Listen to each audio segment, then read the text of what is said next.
Okay. Something like that. Do you know what I mean? I accept that. Accept that. And it would have squashed it. Yeah, I accept that. Accept that. So Javin has kind of said a couple of things there, and that was, you know, I hold my hands up. And Katisha, can you accept the apology? Sure. We've hopefully got. Hey guys, welcome to Little Blackbird 91. Listen, I apologize about the time there. Your boy was out here doing the Lord's work. Well, the Lord never told me to be late. That's my fault. But listen, look, we're here talking about Love is Blind UK. And like I said, I want to have a super panel today. I have a few people on to come and share their opinions and their thoughts on what they witnessed on this reunion. I want to say that obviously with these couples, it's been really interesting. There's been some interesting developments again with some of the couples. You know, we saw that Carl and, you know, Sorova are over. We saw how, you know, that Billy also ended things as well. We saw how, you know, we saw, who else we see? Javin, Katisha, they didn't make it. Barta, Jed, they didn't make it. It's only Kieran and Megan. It's only Kieran and Megan that actually made it through this particular season. Okay, all right. So yeah, look, we're gonna have an instant conversation tonight. Okay, and I look forward to hearing everybody's perspectives as well. Okay, all right. We're gonna look forward to it tonight. Okay. Wow. Okay, let's have a look. Let's see who we got today. Because what's going on here? I'm sensing some stuff into my screen, boy. I don't know what's going on. Okay. My screen out here playing games with me, you know? I don't know what's going on. Okay, if you guys can hear me, just type in the chat that you guys can hear me very, very well. Just to make sure you guys are with me. Type in the chat to make sure you guys can hear me clearly. Because I feel like my internet is trying to play out games with me. You know what I'm saying, Chu? Okay. All right. Oh, it's a wrong link. Okay, cool. I apologize. That's on the wrong link. My bad. I don't send you guys wrong. I'm having a mare, blood. I'm having a mare. Forgive me. I'm having a mare, bro. It's one of them ones there. All right, so yeah, this is a particular season. Villains upon villains. And I've had conversations with people offline, a few different people, conversation offline about this particular situation, right? And they had their own opinions about what they saw on this reunion. And I found it intriguing because I think there are conversations we had, Javin and Katisha. Most people had Javin as a villain. Was he proven to be not a villain by the curtain not being there? You know, a lot of people felt like Jed and Barta were going to make it. They didn't make it. You know, we felt like Carl, some people were saying Carl is gay, and I think I don't want to go down that narrative. I don't think I saw anything there that would make me think that he may be gay. And I know people are quick to kind of say that as well. But you know, I definitely feel that, you know, there are deeper issues that lie with Carl and his scenario with Sorova. I just wish that men would just choose people that are their types, man. Stop wasting time. You know what I mean? You know, you like the brown, you like the snow bunny with the blonde hair. Okay, so let's stop trying to go elsewhere, trying to do anything else. You know, you like the snow bunnies. It's okay. All right. Let's just stick to what we know. Because then all that experiment and stuff ain't good for our soul and spirit. But look, I'm going to get on Eastern. I'm going to get on El Cid. I'm going to get this conversation flowing because, look, I want to be able to hear their thoughts as well today. And just to let you guys know, tomorrow I have Anu and I have Javin on an interview tomorrow. I got to ask Anu some questions, okay? I need to know what she saw in that boy.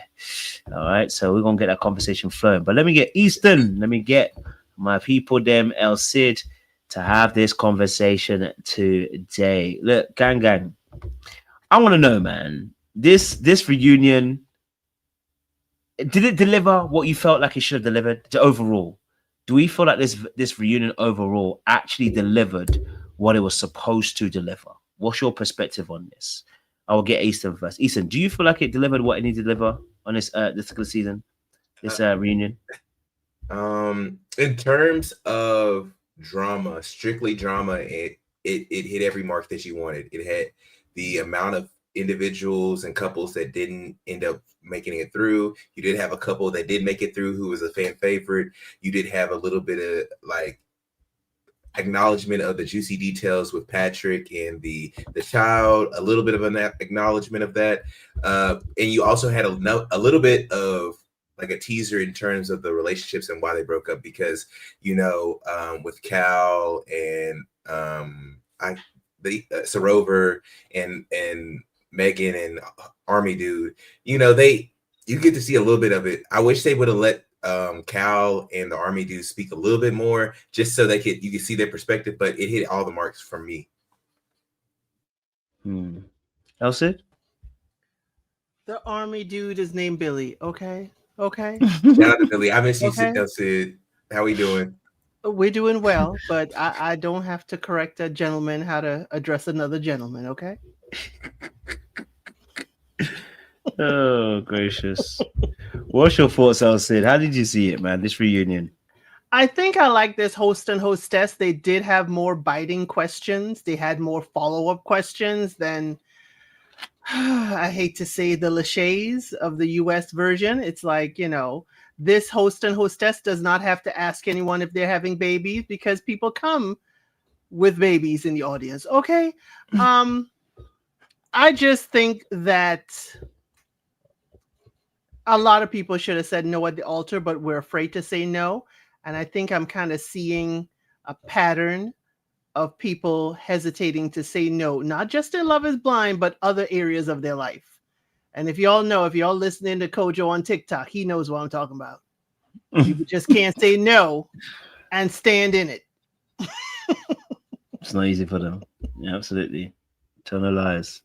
Dahlia, what was your thoughts this reunion? Did you think like it hit the mark, this reunion? Initially I thought that it did, but now no, I don't. I feel like, especially with Barta and Jed, I feel like we got sucker punched by production, and I don't appreciate that. I don't like I don't like the idea that literally right up until the what they call stag do's, I think it's called the hen parties and stag do's. Right up until then, it was coconuts in Barbados. It was joy and fun, and everybody's happy, joy with Megan and Kieran and Jed and Barta, and then all of a sudden, come wedding day, they're falling apart and sliding down the walls. Like, what happened? I don't feel like there was enough breadcrumbs along the way to satisfy me, and I don't feel like there was any real resolution at the reunion. There rarely is, but there was no real resolution there, and I don't really think that there was for the other couples either, but especially for that couple. We come to reunions for resolutions, Dahlia? for that kind of couple, yes. No, that's not cool. You can't just be doing sucker punches and then don't even say sorry about it. Come on now. Now, we have people like this in our lives that do sucker punches and are not sorry about it. I know, but I expect more of Netflix. This is not scripted. This is not scripted. But I will say, to push back on that, I think with Love is Blind UK being in season 2, from a production standpoint, I compare them to the early seasons of Love is Blind US, and we didn't get all the like nuances in the early seasons as we got with the later seasons. I felt like they skipped a beat, like even with them going from vacation or the honeymoon to them going to the apartments, it seemed like it was like a lot of missing information, a lot of context that they either didn't record or they just pulled out and took out just because. So I think that they were being negligible in some capacity. Definitely understand that. Let me get Master Trey on as well. Master Trey, just in time. What's going on? Just in time for the carnage. The Avengers are coming back together. Just like that.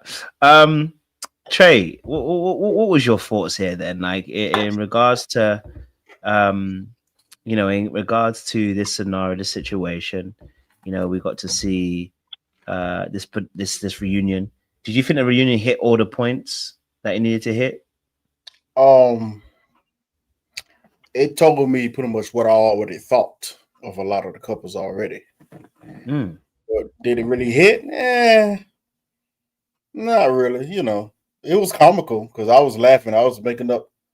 Stop it, Elsa. We ain't starting yet. I was making up all type of scenarios. I was like, man, this is like the Sesame Street. This is crazy. This is ridiculous. You got Big Bird here, the Oscar the Grouch, and all of them. It's crazy. But it really was given. It was just, okay, yeah. We were getting placated with some answers that really wasn't answers at all. So it was just, people trying to double down on things they probably shouldn't have. You know, people trying to make some excuses, which is straight bull. So it was like, all right, now y'all playing in our faces. And I still think production had a lot to do with it too. There's a lot of setup. A lot of what's the word I'm looking for? It was a lot of storyline scripts that was coming to their proposed end.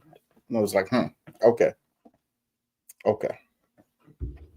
I'll definitely hear that. Man said, listen, the subplot needs to come to the end. You know what I mean? They tied up the subplots. I hear it. Okay, well, let's dive into this straight away then, because, you know, first and foremost, we've got Sorova and Carl. So let me drop a little sign so we can actually have a look at their scenario quickly and see what they said on their particular aspect of their relationship. Let me just do this so it's cool. I thought we were going strength to strength. He was integrated in my family, with my friends, in my entire life, to the point of I couldn't see life without him. And it got to the point. It got to a point that Christmas was no longer Christmas. I want to get your thoughts on this. Carl and Sorova, you know, they probably had one of the longest segments actually saying that on this episode reunion. So Carl and Sorova, you know, they went on holiday, whatever, came back. It seems suddenly Carl has changed his mind. Okay. Carl has changed his mind and he said, listen, all of a sudden, I'm not about it, bro. This ain't relationship ain't for me. I want to know from you guys' perspective, what did you garnish about Carl and Sorova? You know, Carl decided to quit. Why do you think Carl decided to quit? Why do you think Carl decided to quit? Why do you think he decided that this weren't going to work for him in this scenario? Elsa got her head tilted. Talk to me, Elsa. The way Cal always addressed her, posh princess, he always made class an issue. So he always, in my mind, put her above him, away from his grasp, out of reach. So now that we're living together, and then he puts out that the 5-star honeymoon that I put on my back, that I pay for, that was telling me the money ain't there, and that he saw the yay wide gap and he could not live up to the expectations. So let me leave right now what he thought was a high note. New year, no more wife. But I gotta say, they are giving the gym a bad rap in these reality shows. I said it before.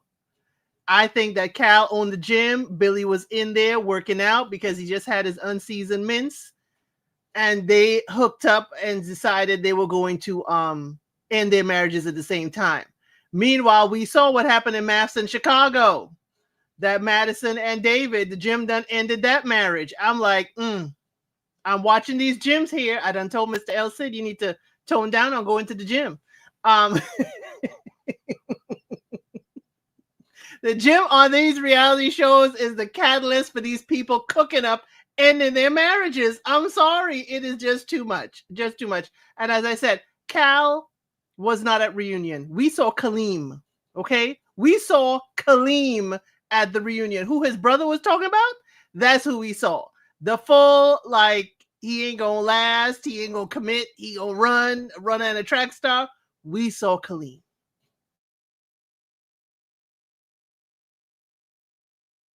You ain't telling lies. I definitely hear you. You ain't telling lies on that. All right, cool. Dahlia, Carl, Sorova, what you garnish from this situation here, man?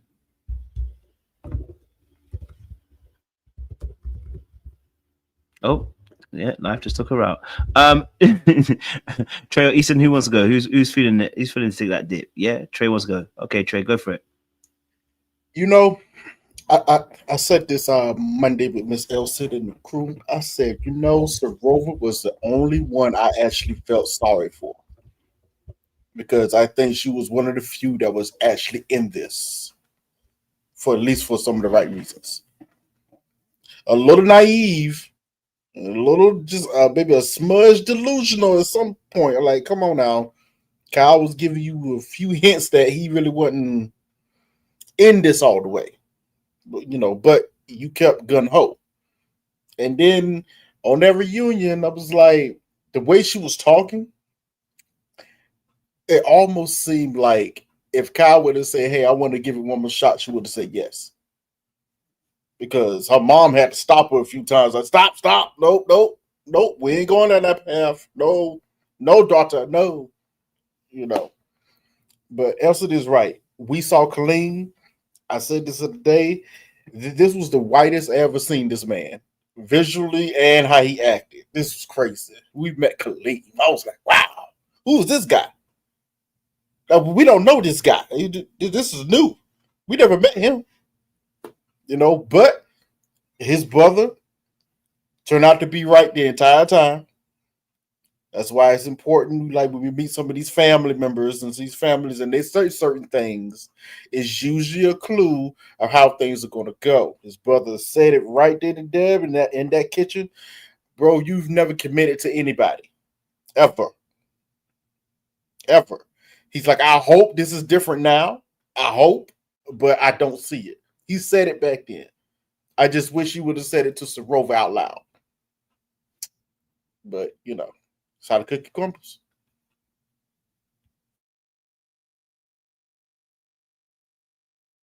Can't be mad at it. Okay. Easton, what are you telling me? Well, I like to have a set of rules when we get to commentating on these reality shows. And first one is, this is an experiment. This isn't a traditional marriage. This isn't an arranged marriage. This isn't something that is a customary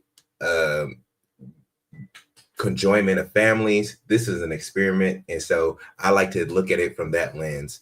And also the second rule is, if they look like they don't need to be on the show, they probably don't need to be on the show. And this is just the rules. And I don't make the rules, but I don't break them.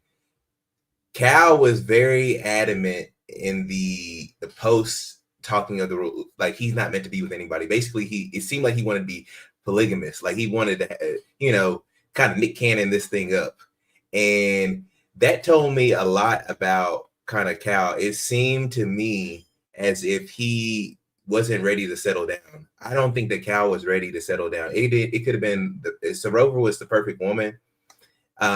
But I don't think that Cal was, one, ready to settle down, two, to settle down with somebody as who is Indian, who is East Asian.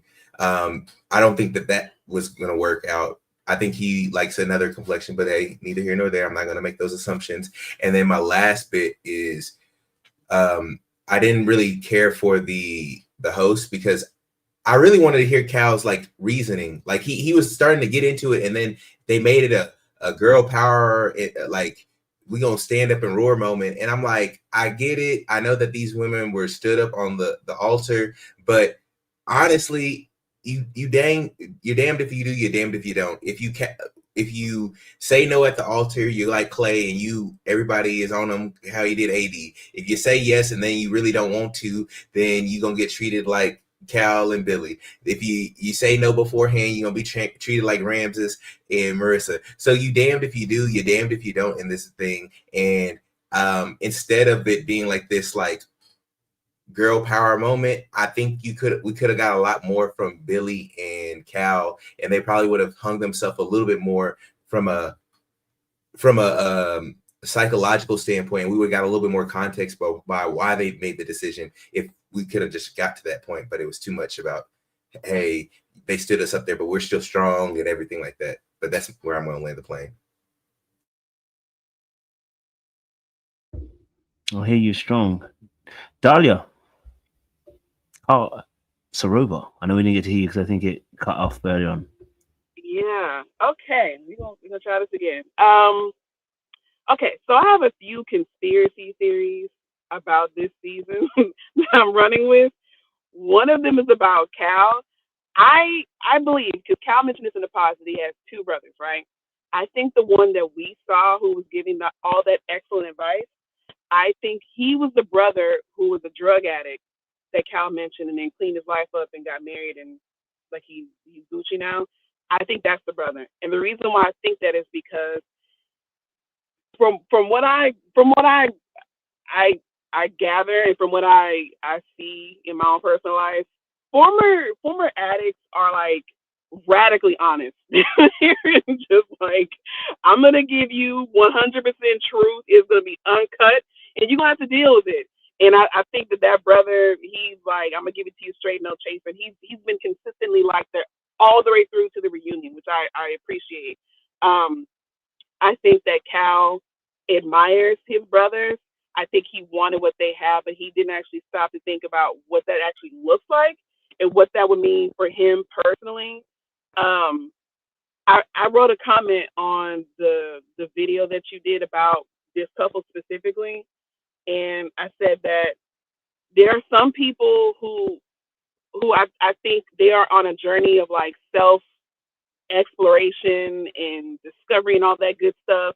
Cal is one of them, and I think Sorova is too. I think Sorova is trying to establish an identity for herself outside of her family, and I think that Cal is trying to figure out how to actually commit because he wants to be married, right? You don't go through this process. Love is Blind is not.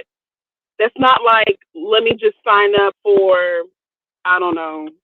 Let me sign up for something cool to do, and then I can just unsubscribe anytime I want. It's not like that. Like it's literally months of work that you have to go through, all these stages that you have to go through to get greenlit to even get on the show. Okay, so he wanted this, but at no point in time did he ever do any inner reflection to see, okay, do I even have what it takes to be a husband? Because his brother called him out on that. His brother was like, yo, we're talking about what Sorova's doing for you, but what are you doing for Sorova? Can you be the husband that Sorova would need? Like she's everybody was saying she's a good partner for you, which is probably why he said yes, because he recognized that. But that doesn't mean that he would be a good partner for her or anybody else. And I think that for Cal specifically, I think he's a liar. And I think that 90% of the lies that he tells are to himself. I think in his mind, he lies to himself that it's like, no, I can do this. I can, even though whether the women that he was with are white or not, he wasn't committing to any of them. He has no history of commitment. The only thing that he stayed committed to was the gym. Okay? He has no history of commitment, but he thought, let me go ahead and figure it out on a show where I'm supposed to already have it together so I can be married to somebody inside of 6 weeks. Like that doesn't make any sense. That's irrational logic. And Sorova too. Sorova can catch some folks. Sorova is over here and deciding today is the day that I'm going to separate from my parents and have my own identity while I'm trying to get married. Girl, that's not, you don't start there. You're supposed to start with like, I don't know, let me do my hair differently. I'm going to wear different clothing. I'm going to go move to a different city. You start there. You don't start with a husband. That's dumb. So I think both of these people, I think both of them are emotionally immature, and neither one of them are ready for the process, but especially Cal, and he handled that terribly. Oh my gosh, I thought that was just production effing up the parents' meeting, but the way he was carrying on at that reunion, it is very clear to me that he don't know how to communicate, so he should probably just stop talking for a good long while, and I'm gonna leave it there.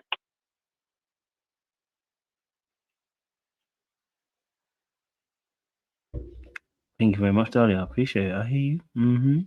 Life of reality. Life is reality. I apologize. We telling me, brother. Carl and Sorova, sir. Yeah, I agree with some of what Dahlia was saying. I think Cal's approach was, let me just give it a go.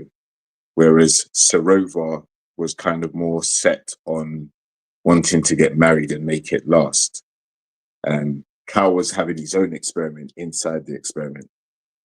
Now, he may have preferred a certain type, but you're not guaranteed to get that type. You know, you're meeting the person behind the screen. And I think one of the things that he may not have realized is that you have to have two different relationship processes. There's one, getting to know someone behind the screen. Then when they are finally unveiled to you, you have to then develop a relationship, now having seen them and having the connection you had behind the screen, and now apply that into how you move forward in the marriage. So I don't think he fully was thought through the process.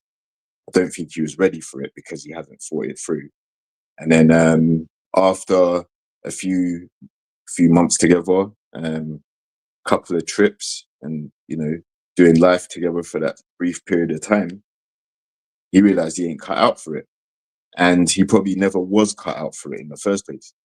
He's never shown signs of being marriage material, even by what his brother said or whatever. So I think he just had some acceptance that it is what it is. And with seeing his interviews after coming off of the show, he seems to indicate that, look, he's just not a relationship guy, not a marriage guy like that. So he's happily single and continuing to date. Wasn't obviously that successful for him in the first place, which is why he ended up on the show. But he's chosen to go that route rather than devote his love and attention to Sorova in a way that would help benefit their marriage. I can see why Sorova was aggrieved, because it was quite sudden. You know, the rug was pulled from under her feet, basically. And so I do feel it for her. I do see what Easton was saying. It did seem like a pile-on, because when he was given a chance to speak, it's like he couldn't even get a sentence out without being batted down. But I can see why the emotions were heightened. So he dug his own, you know, he put himself in that predicament. And then the final thing I'll say before I land is January typically has the highest divorce rate of all months. So it's unfortunate, but that seems to be a trend as well. I do think he colluded with Billy. I think Billy may have called him, or he called Billy. They had conversations about where they are in their relationships, have their feelings grown, all that stuff. And then both of them probably came to the conclusion that, listen, what we had behind the pods is not what we have now. So let's just pull the plug. I'm going to do it on Tuesday. You do it Wednesday. That's it. Done and dusted. And then, yeah, we'll touch on Billy later, but I'll land my plane there. Yeah, no, good points there. I think obviously, you know, Elsa kind of said earlier on about when Carl did mention that the payment of the trip. I was like, oh, I wonder why he's come out and just said that randomly. It just felt a little bit, obviously, it felt displaced and disjointed. The audience booed him. You know what I mean? Because like, if you're going to spend that money, it's ain't the time to start saying it out loud, bro. The whole point is that it's happening behind the scenes. But so yeah, definitely he felt probably some type of way around the issues surrounding finances and stuff. So it probably did come up in that place as well. Okay, so with obviously Carl and Sorova, any other thoughts that you wanted to kind of just, you know, break down with Carl and Sorova? I know some people say we want to continue, but any other thoughts with Carl and Sorova that you wanted to chime in before we switch it again to another couple? You know? No? One quick thing. And this, okay, Dalia, go for it. This has nothing to do with anything, but Sorova's entire family is very attractive. Like, I was not expecting that. I just needed to say that out loud because I was not expecting that. And then I realized when Sorova was talking about how she likes a pretty boy Indian guy, I was like, oh, okay, that tracks. That if all you've known is prettiness in your life, of course you're gonna want that. So I don't know. I just thought that was really interesting. Oh, and I appreciated the fact that their wedding was they did a good blend of it where it was like Western style at first, and then it was a straight up Indian towards the end. I like that. I always appreciate when production will let them have that. It doesn't happen often, but when it does, it's very nice. So yeah, you can tell money was spent on these weddings. And also we could tell exactly the type because, you know, Sorova's mother's second husband is a very handsome man, okay? Very handsome man. So if that is what the family goes for, I can understand what she was looking for. I did have a quick question I wanted to pose because again, I always with all these shows, I'm already thinking this is an experiment. This is not a regular wedding, or the arrangement is not that of people who meet in traditional manners. But what are we more upset about with Cal? That he divorced her 3 months afterwards, or that he shouldn't even got to the same? Because it's confusing to me, and I'm sure this is a teachable moment for men, that you could be like, you should have told her no a long time ago, because it seems like everybody's upset at any point in time when you break up with somebody. So what is the correct way of doing this? Okay. Go ahead, Dahlia. No, you can go. You can go. No, you'd be more gentle. Okay. From what I've gathered, and this is also my personal opinion, I think people were more upset that he even said yes to begin with, because there was, to be honest with you, there wasn't really anything in the episodes that we saw that was like a strong yes from him. The only thing that he really said that stood out to me personally was he said that he felt emotionally safe with her, or at least, no, he said that she was the most emotionally safe person that he had, or something to that effect. And I thought, oh, that's interesting, but I don't know where did that come from, because there's really nothing to show for that. We didn't really get much emotional vulnerability from him. He really didn't share much about himself. He shared some about his family, but not him. I was surprised he said yes. So to answer your question, Easton, I feel like for him specifically, the anger is more so because he said yes, and he wasted everybody's time, and Sorova's really cute wedding dress and all those cool colors at the end, wasted. Okay, that was a total waste. And then on top of that, he embarrassed himself at the reunion. Yeah, just say no. Do a Barta and say no. We will respect you more. The history don't show that. Or do a Katisha and pack your bags and leave. The problem I have with Kaleem, because I'm not calling him Cal no more. Problem I have with Kaleem is that he said he had no spark, and there's been no spark. And my thing is, then why are we dragging this here? You know, how long, for a survivalist, how long are you going to be rubbing these two sticks together before you realize it's not going to light a fire? He had to have known before the wedding that he did not wish to be with this woman. There was no spark. There was no marriage. There was no intimacy. He had to know. So my thing is, why waste time getting to the altar with the hopes of what? Did I say I do and miraculously there's a spark? Kaleem is sounding like what we say with the ladies who, bring a fairy tale into this. It's not a fairy tale. It's not going to miraculously have a spark. If you have no feelings towards this woman you intend to be your wife, then don't have it. Don't marry her. Don't say I do. Say this is not going to work out. I don't want to bring our family together and have this be an issue.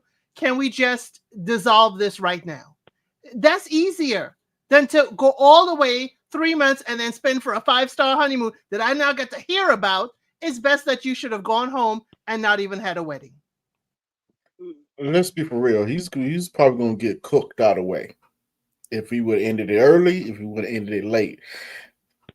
I'm gonna go on a limb and say this. I think in his head, in his mind, he was thinking, okay, maybe I would go through this and I can say, well, at least I tried for a certain amount of time. At least in his head, he might be thinking that. But either way, in my opinion, he's probably going to get cooked out of the way, because this, to be for real, everyone for the most part kind of adored Sorova. She was liked. So like some people were invested in, like, oh God, I hope this works out for her. So if he would have ended it early, it would be like, oh my God, why did he do it? What's wrong with her? Blah, blah, blah, blah. Well, if that's the case, why did he propose to her in the pods? It would have been a never-ending cycle. Oh God, he should have said no to pies. Oh no, he should have said no when they first met. Oh, he should have said no when they went on vacation. He should have left at this time. He was gonna get cooked out of the way for something. Out of the way you cut it.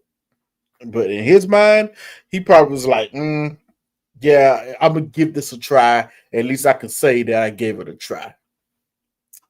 You know, that's some people think like that. But then to end it with no feeling and to be cold, you know, and then this isn't going to work. You're not even going to discuss it with who is your wife now for at least 3 months. You know how much the holidays and everything means to her.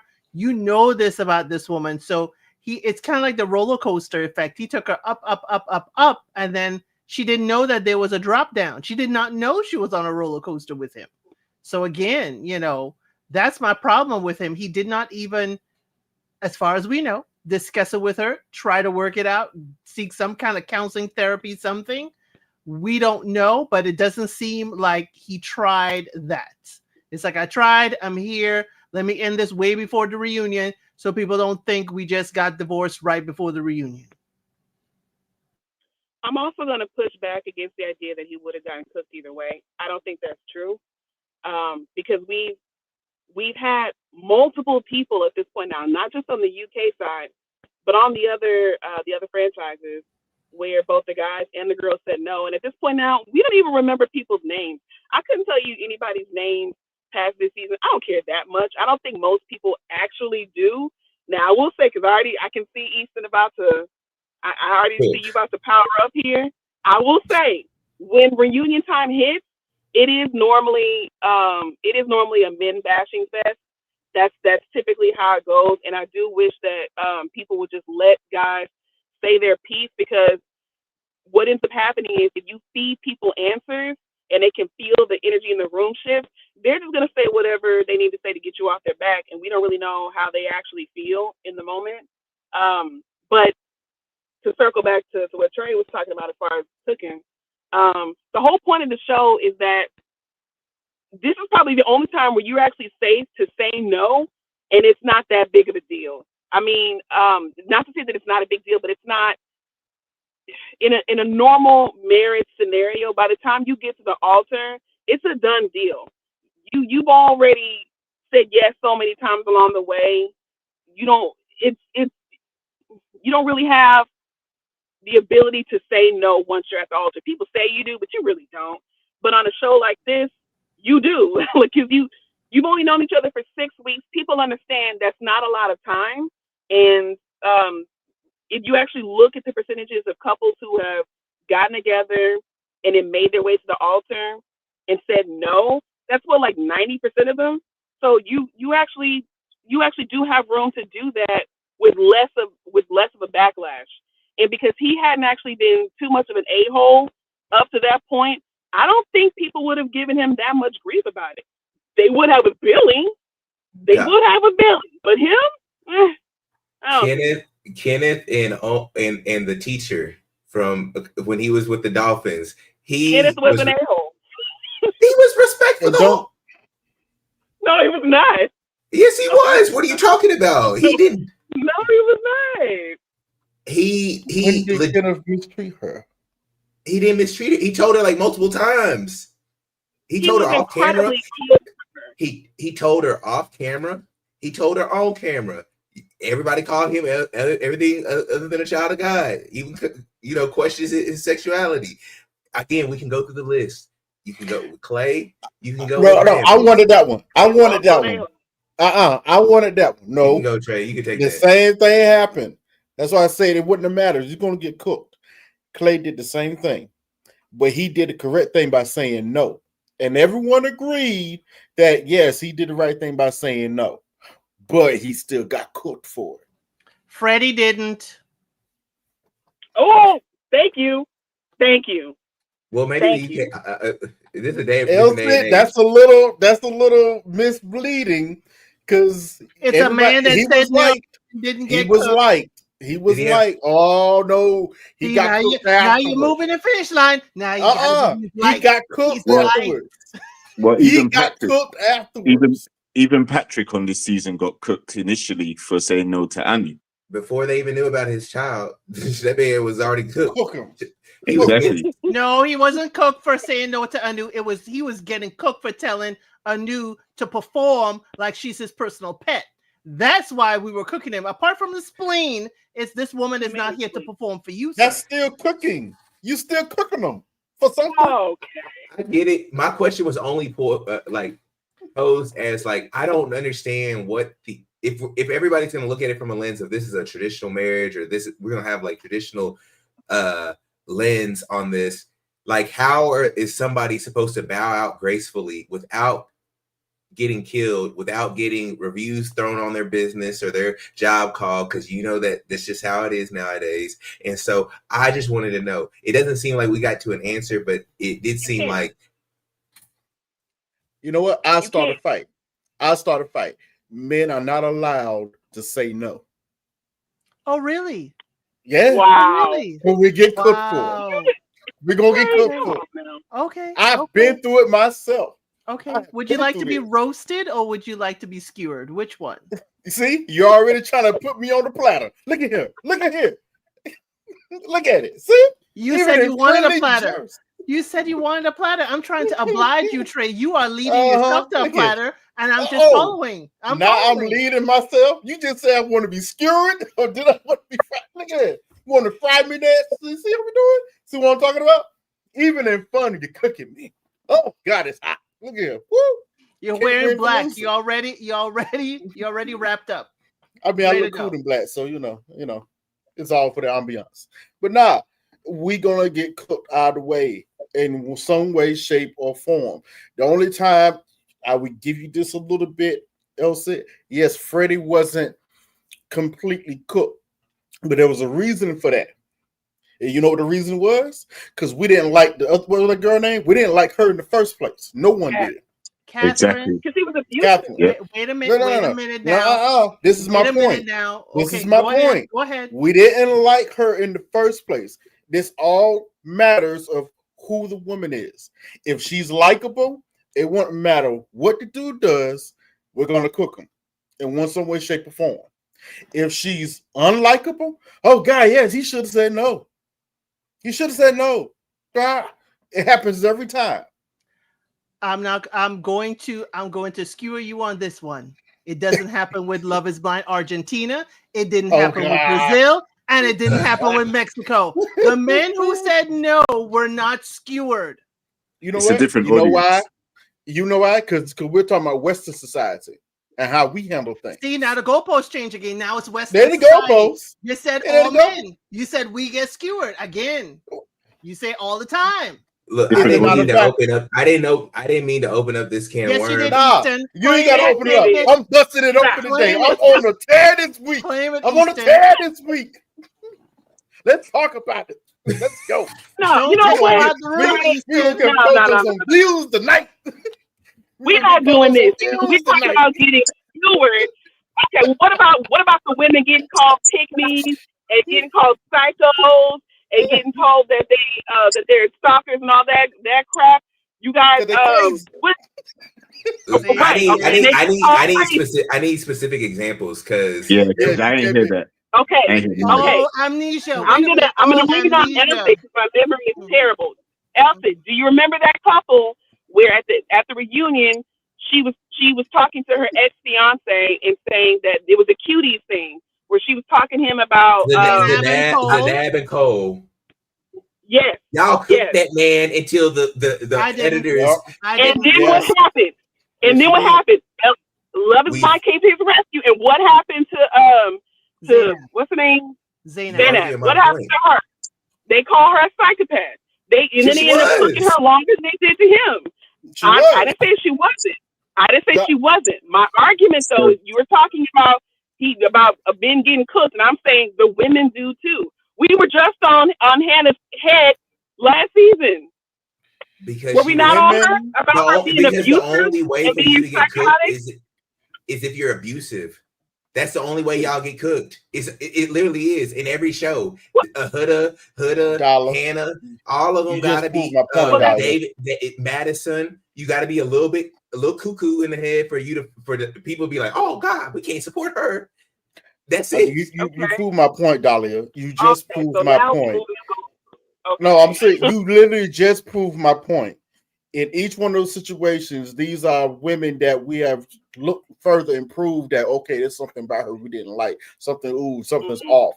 When I mean the guy's going to get cooked out of the way, it doesn't matter if he's with a woman that is the only time he doesn't get, well it's not even vindication, because Cole never got vindicated, really.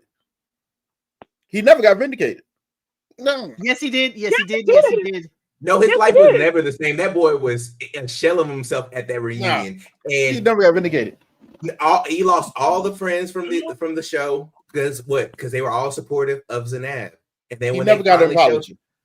He never got an apology, but when he went on his radio tour, just like Demola is now going to get an apology from Katisha, when he went on his radio tour, it certainly changed the trajectory of how people viewed Cole. Again, it was, people were divisive. I was never against Cole apart from, his apartment. But again, Zainab, I was always on Zainab's neck. And when she did that whole blasting him, I was on her neck too. So yes, the ladies can, the men can say no. Okay, the men can say no. But we are only on our first couple, and we are relitigating all of the past Love Is Blinds. Listen, Kojo, are we on for 5 hours? That wasn't make an absolute say no, and they should say no. All I'm saying is we usually gonna catch the brunt of the pushback. You get more when it comes to it. That's all it is. Because you can hear it. Because Trey, y'all are strong. You can hear it. Oh, don't placate me, L. Don't placate me. You gonna tell that to your husband? No, you gonna tell me we're strong.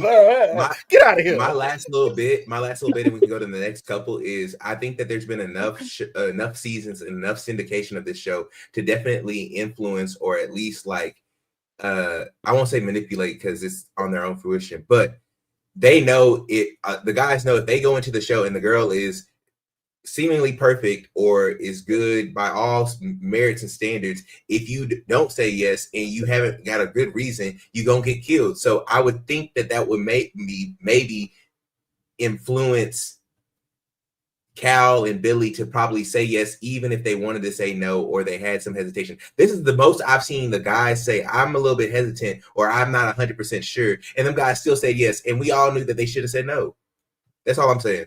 But hey, next couple. Yeah, but you're coming and discussing this with us and not roasting them. Okay, I see it. Wait, I thought we all said y'all are killing me. Not nice things about Kyle. What are you talking about? We all roasted him.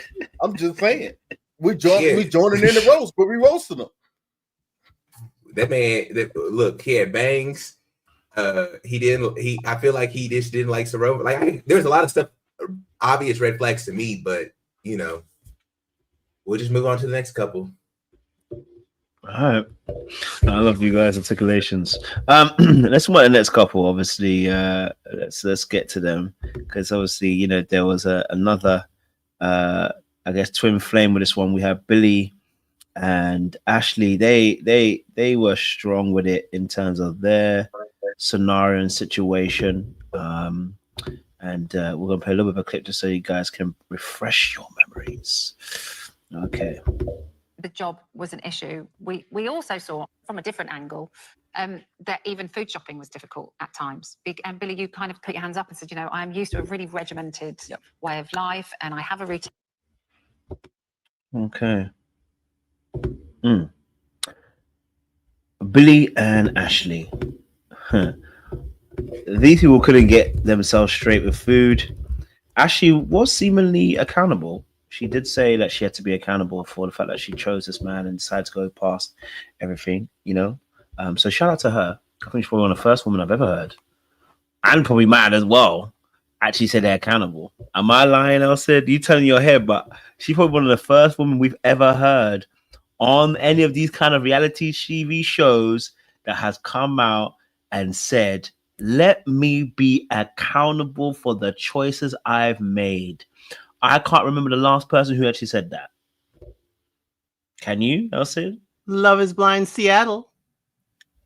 Who said that? Who said Love Is Blind Seattle? Two people took onus for their behavior. Remember the one that Zach picked first? What was her name? Irina. She took accountability, and Micah as well took accountability, especially when they were laughing and chuckling behind there when that Amber was crying. Those two ladies did take accountability.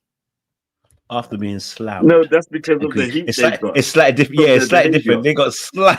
Hey, now we're moving the goalposts. We moving the goalposts again. No.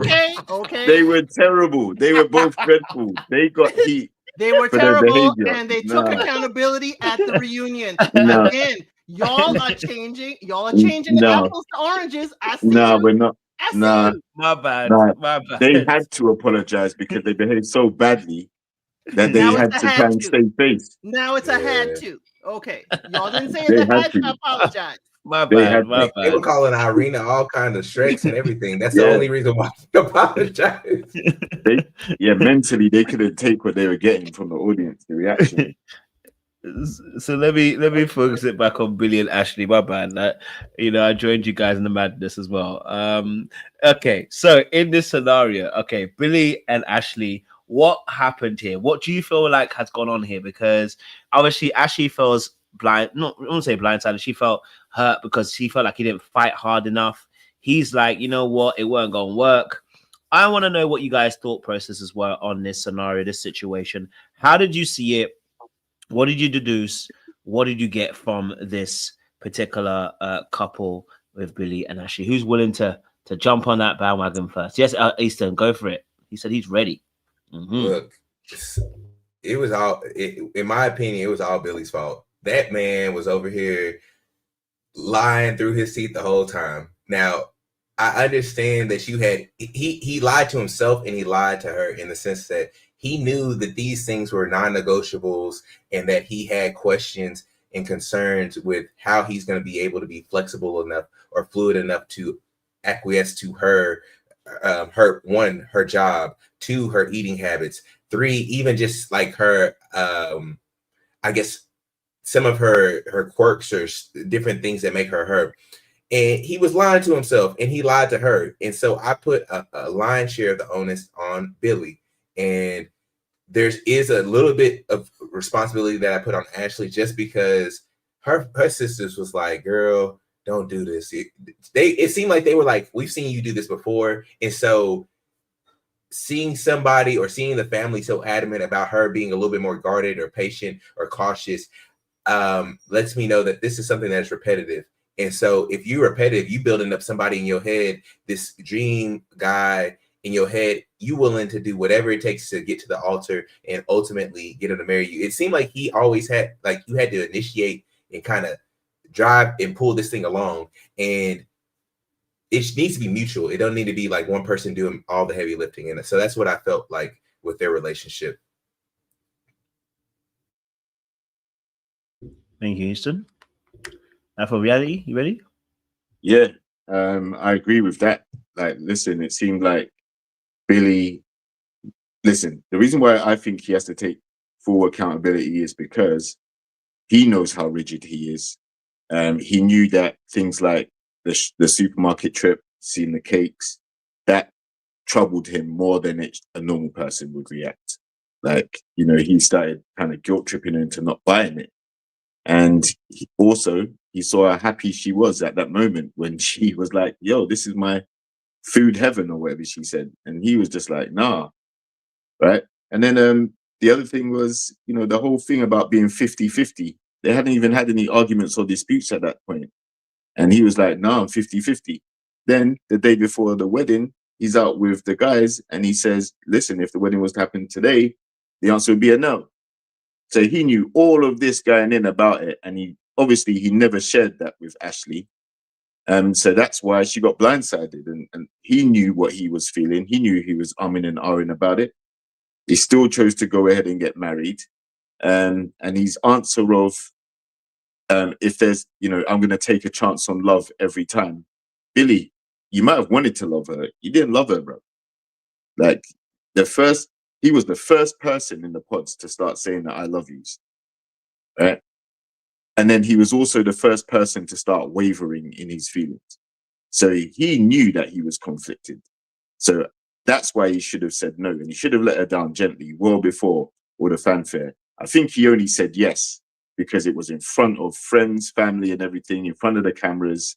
And he said, all right, then, rather than disappoint her now and break her heart and be a villain, I'm going to, say yes and try and, I don't even know how much he tried to make it work, but from what we hear, there was some traveling back and forth for a little while. But no, he seemed to just be too conflicted and too rigid in his own way of doing things for it to work. I don't think he gave Ashley a fair chance. And I think Ashley was there for the right reasons. I mean, no one's perfect, but she seemed to want to settle down and get married. So it's unfortunate that Billy took her for a ride like that.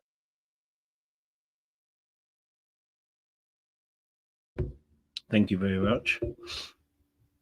Dahlia, what are you thinking?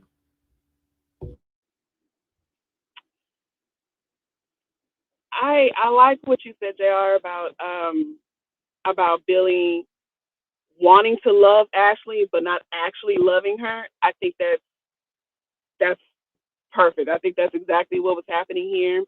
And two things that stick with me with these two people is that Billy himself, I think he's speaking to his dad. He said that he's a people pleaser and that he really wanted to make a decision that was best for him.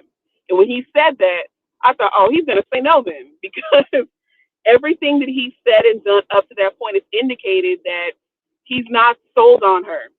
And Ashley is basically having to sell herself to him, which is a terrible position to be in any relationship. You definitely don't want that. And he is unwilling to be flexible with her because he doesn't actually love her enough to be flexible. When you love somebody, you're willing to do quite a lot for that person in order to make it work, and he's just not willing to do that. And I think that because he is a recovering people pleaser, he has really hard boundaries. Because what ends up happening is when you're learning how to actually say no to people and stand up for yourself and enforce your boundaries, you go really hard at first because you've never done it before. So you think that you have to go hard and paint on boundaries until you learn how to pull it back and find like a happy medium. And I think right now for him, he's still in those beginning stages. And that's a terrible position to be in when you're on this show. This show is not the time for you to learn how to say no to somebody and stand up for yourself. That's not a good time for that. He's another one right there with Cal Sorova trying to find himself, and you trying to do that in the middle of a reality TV show. That's dumb. I don't know why you thought that you could handle that, but you clearly can't. And I think that for Ashley, what we're actually seeing, and I don't think anybody has discussed this yet, is that Ashley is in her 30s. I think she's like 34, 35. That lady's clock, I'm telling you this because I just turned 37, that lady's biological clock is like booming in her ear right now, okay?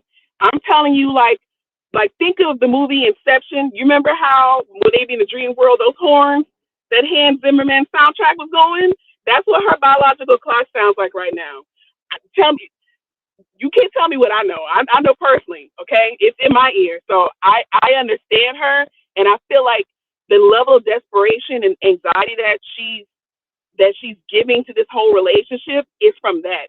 I think that if she was younger, or if she didn't care about starting her own family, she wouldn't care this much, or she would have cut ties to him a long time ago. And I think her sisters probably experienced this before, that desperation, and that's why they're looking at her with them sad little goo eyes, is because they know.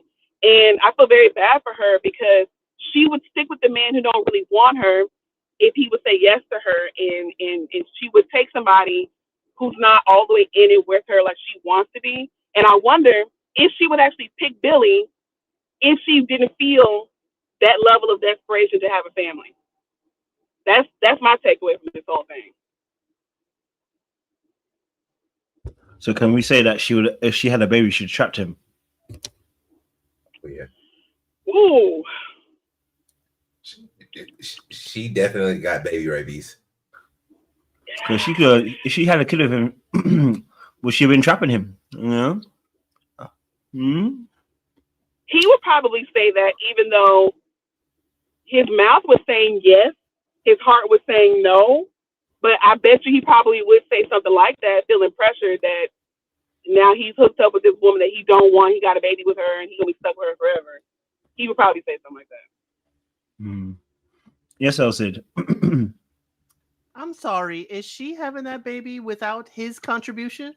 Without his deposits? No. I'm not saying she is. So how is she trapping him? He wouldn't be trapped if he wasn't there. You know what? You're He wouldn't right. be You know caught what? if he wasn't there.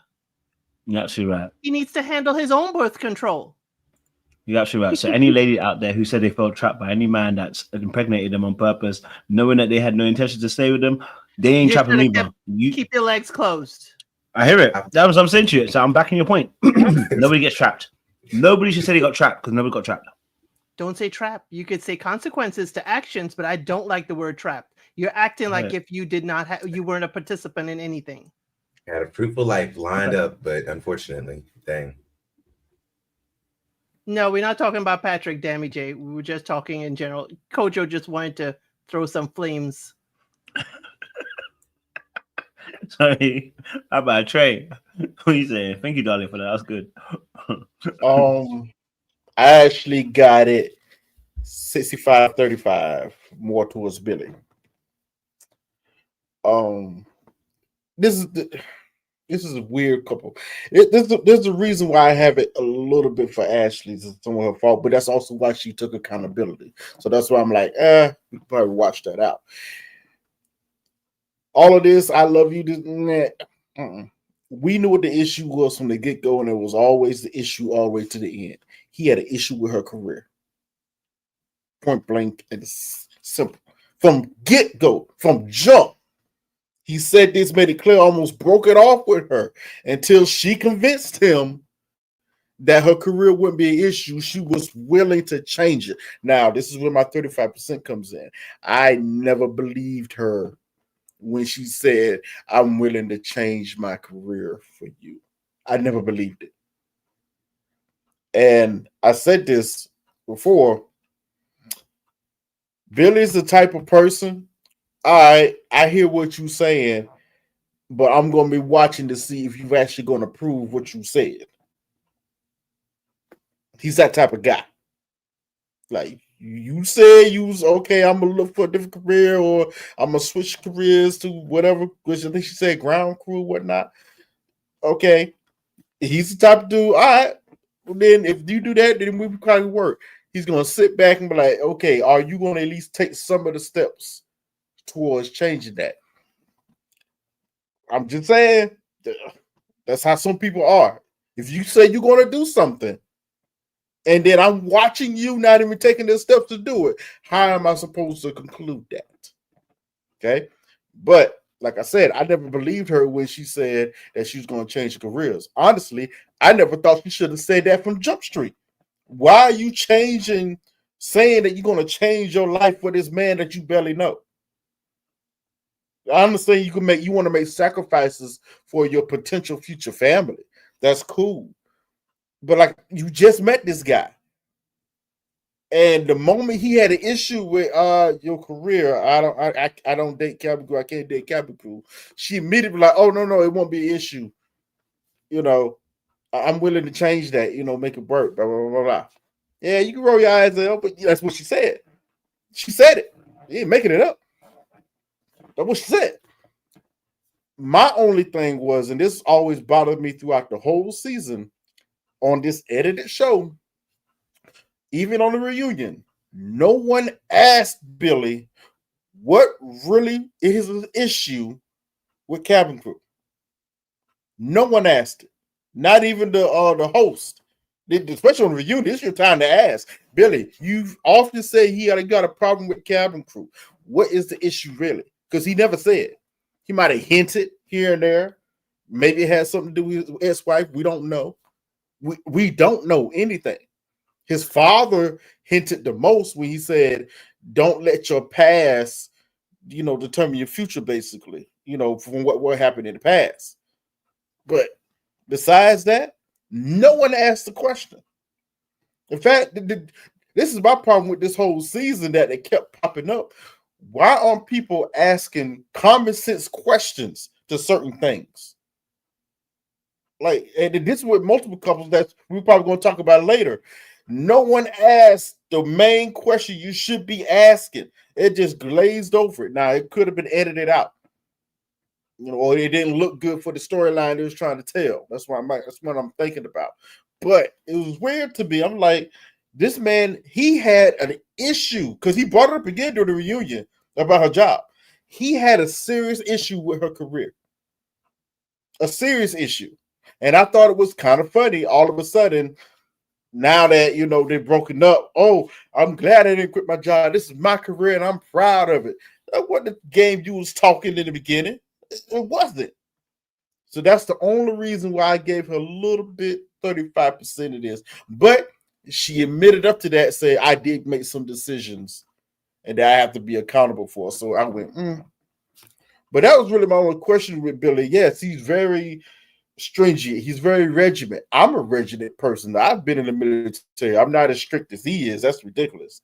Because I think he was being a little unreasonable to me about her job, saying that she's going to be away all the time when, bro, you in the military yourself.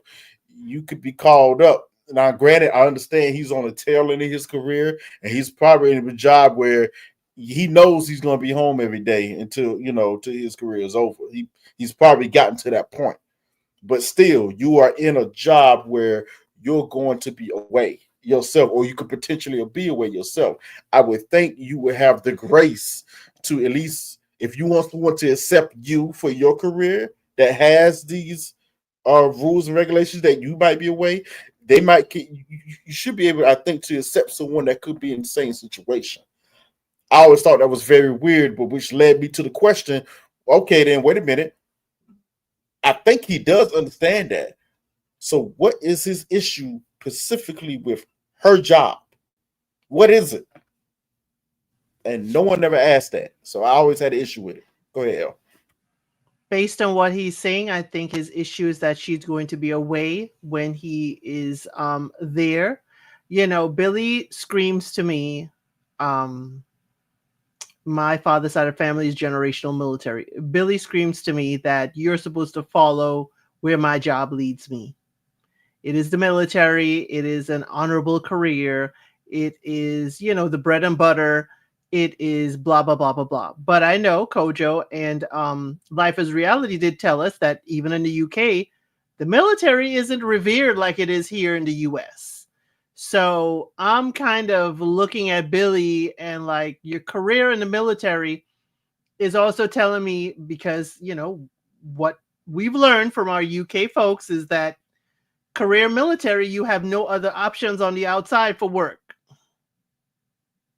That's your career. People from a certain class level are the ones who join the military at that level. So Billy seems like he wants a wife to be the military wife to follow him around, and that's okay. Then don't pick a lady that goes against the grain. Exactly what you said. You pick cabin crew. You said you didn't want cabin crew, but you still picked her. It's great that Billy, brought it up and addressed it, in, the pods, but then whatever was said, he thought it was okay. But then again, it became an issue. Ashley, I did not like the fact that you were basically going to change your entire life for this man. Your entire life. You said you've been working, from a young age, and you have grown to be a supervisor or manager, cabin crew, where y'all are flying business class from the UK to Miami. Don't change your life for this man. Not your entire life. Your life will change when the kids come. Don't start changing for this man. You see, I did not see the part where we could blend our lives with Ashley and Billy. Yeah, it's, it's the broccoli, mince, and rice, whatever. But what's going to happen, Billy, when you have kids? Because I didn't see any cake at the wedding. I keep on saying that every time I talk about it. There was no cake at the wedding. There was a shot of Guinness. So already we started changing for Billy. Is that how the life is going to go when they have kids? Is there going to be no cake at the birthday parties? Is it that we got to lock up the chocolates and don't tell daddy that we have in chocolate ice cream because he won't understand. I did not see a future with them together. And at the altar, I was yelling more at Ashley to say no, because after she said yes, the hope on her face that he would accept her and validate her, to me, it was very dangerous, because she's putting her self-worth in his hands. And I did not like that at all. I was cringing for Ashley. When he said yes, I said, okay, Billy, I'll give you a chance. You wish to be her husband, but Billy, you're at 2 strikes. You're at 2 strikes now. And you can't put an asterisk on this just because it's Love is Blind. Now you got 2 women out there to say what it is to be your ex-wife. Billy, you got to change up. Some got to change up. And I don't know if it's the mints or what, or the military, or you need to stop dressing like Cal with y'all both wearing complimentary loafers with no socks. Okay? Maybe you need to change your friend group.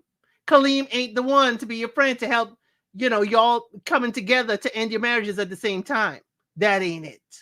So I'm sorry for the way it ended. I'm sorry that on the 1st of January, on a new year, that you tell your person that this ain't it. I got to leave you. Again, this ain't it, Billy. I don't know where you learned your decorum from, but that was not it. That's not how you end a marriage. But I guess you were just cold. You're ending a marriage with another cabin crew. But I did not like that Billy said yes. I wish he would have said no. We would have understood Billy saying no, since he told us he was 50-50 days before the wedding. So again, I think he should have definitely been a no at the altar rather than carrying this on, because Ashley was just so, I hate to say the word needy, but she felt very, very needy of validation for someone to choose her and choose her to be their wife.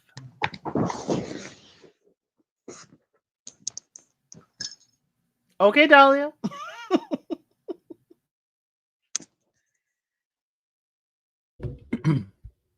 Yeah, I muted her. Yeah, no, definitely hear what you guys are saying with Billy. He definitely holds more smoke in my eyes, to be honest. So I can't lie to you. I think he takes at least, I think 95%. You know what I mean? There's 5% is actually making that mistake to choose him. You know what I mean? But Billy done dragged her, and it was unnecessary. You know what I mean? Like, it's not like he was a bad person or anything like that. He just dragged her longer than he needed to. You know what I mean? He could have prevented a lot of this by saying no way earlier. You know what I mean? But they live and learn. But yeah, she did 3 months. She did less than 3 months. He wasn't trying to go any further than that. He had reached his limit. So it'd be like that. Yes, Easton. A lot of the commentary, especially from Sorova and Ashley, were that they didn't give it a chance. So from one end of the spectrum, I'm getting that they should have said no sooner. And from the other end, from the participants, the other half of the marriages, they're saying that they wanted to go longer and they should have fought harder. So again, for me, that's a little bit confusing, but how would we rectify this in maybe from a behavioral standpoint? Because in my mind, I can kind of resonate with what they were saying. Like 3 months is a long time, but then it isn't a long time. Like it seemed like you didn't even really care, but you should have said no. But the women who were involved in the relationship, they wanted this thing to carry out a little longer. I think, Easton, to answer your point, let me channel my inner Dahlia to be very gentle about this. The ladies are like, you already said yes, we're married. Give it a chance means, therapy. Let's discuss this even. Let's talk about what issues you're having. So maybe we can work through it and move past it, or, work around it.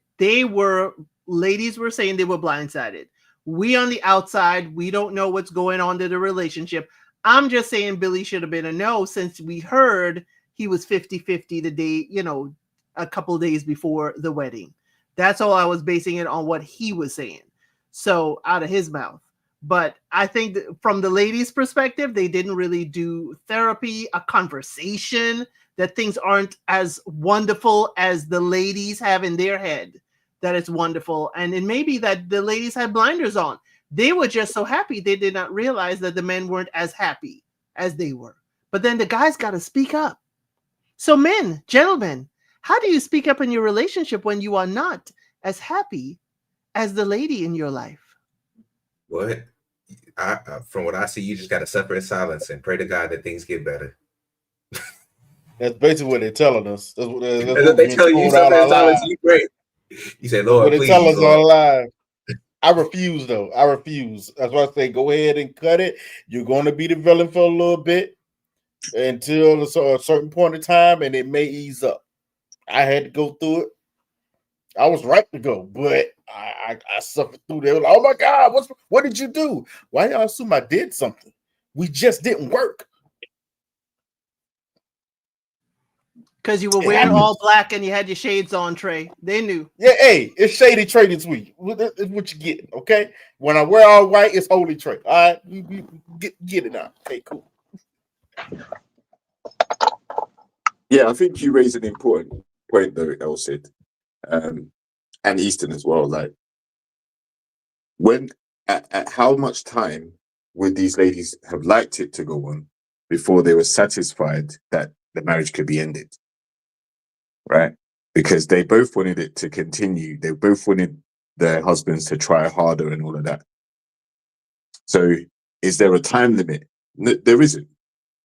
Like, you can exhaust all the different options, but if you're already hitting doubt within the first 3 months, then, you know, it might not be wise to continue, because you stay for 6 months, you stay for a year, you get more entwined with each other, your lives become more entangled, makes it more difficult to separate. You acquire things during the marriage. Now you have to go through splitting things up and things like that. So there isn't a time limit. But my first thought goes to, well, what was the connection in the pods? You know, you built up a strong connection apparently to get to the marriage stage. So why is it difficult to open up and have the conversation if you are feeling, you know, that it's not going to work? Why are the guys not articulating that? And I suspect it is because they fear they're going to hurt their wives too much by what they're going to say. And Cal, just to touch on that, he was very cold apparently in how he did it. Billy, not so much. But ultimately, the result's the same. Both guys were feeling like it wasn't going to work. So they hit the brakes as soon as they realized. And although it may hurt, it probably saved the women a lot more heartache and pain in the long run.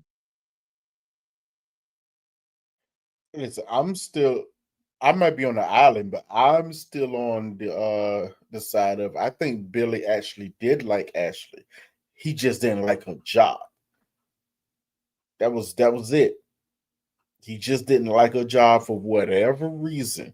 But Trey, is she her job? She shouldn't be. Well, he didn't. You're well, right. He didn't She trust should their be. job. I think He us didn't guys, trust we've their all job. been there. We've all been there before, where it might be one thing like, all right, it's a job, or it's something that we like, maybe if we can change this, everything else will be great. And we know deep down it ain't gonna change. And we just keep riding on to the sunset until the wheels fall off, and then we the bad guy. So how do you help your fellow gentlemen not fall into that rotational trap? Be more upfront. Well, be upfront from the get-go. Like, if you have like some hard, staunch takes that, or like things that are non-negotiable, be honest about that, because it seemed like Billy was sitting in a place of like, maybe it was his ex, his wife, or something like that. She was cabin crew and she did him dirty, or she was on a flight with somebody in Ibiza or whatever it may be. But he had such a strong vitriol towards the cabin crew that something's there. And it was hinted towards something being affected within that career path. And so he needed to be honest and be like, I can't do this. And I would implore anybody who's listening, if it's something that you really can't get over, and I know us guys, we might have a strong inclination about certain things, and we will not budge. Just stick. Just let it be. Just let it be. Cut ties and move on. So be true and honest with yourself first. True. You know, but he said that was always the big question for me in their whole saga. They seemed to get along from Jump Street until he found out she was cabin crew. He was ready to end it right then and there. He talked to her about it. That's when I said she went, my job is not my life. I'm willing to change my job, change career for this family. She said that. We keep glossing over the fact she said she was willing to change her career. I did not agree with it. I was like, why are you telling him this? Now, if you're truly ready to sacrifice that, okay, that's your choice. But why are you telling this? It made no sense to me. I was like, okay, she's a little too desperate for this family. But okay, if that's her choice, that's her choice. But then this whole flip around later on the reunion, as I said, that job had a lot more to do with this, that they're not letting it on. All of a sudden, oh my God, I'm so glad that it changed my career. I'm proud of my career. I'm like, why are you going so hard on your job? Like, she was going extra hard on her own accomplishments, and he was applauding her for it, but he just didn't like the job. So I'm like, nah. That's why I said earlier, he was waiting to see whether or not she was going to carry through what she said. I knew she wasn't. So there's the issue. It's not going to work 50-50. I'm 50-50 on you because I'm not seeing you making the steps or even talking about taking the steps that you said that you was going to take back in the pods. You know, but you're right, Easton. Elsa, you're right. He should have been a little more upfront. He should have been like, you know what? It's not going to work. Honestly, he should have said, I feel you. I appreciate you wanting to make that sacrifice. I want to allow you to make that sacrifice as a man to you. You shouldn't sacrifice your career just for me and this and that and third. That's what he should have said. That would have been more honest and upfront. We're treating it as though Ashley is making this sacrifice specifically for Billy.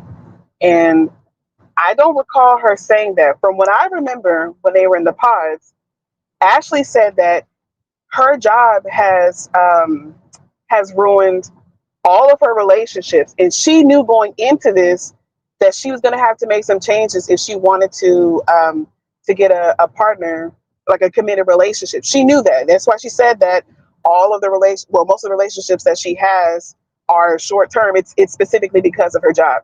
She knew that going into it. She said, yeah, I'm gonna have to go figure out something else. So when she was talking to Billy, she had already came to that conclusion in her head. I don't think she was saying that specifically to appease Billy. I think she was saying that because she knew if I want to get married, I can't, I'm not gonna be able to just stick with this type of job forever.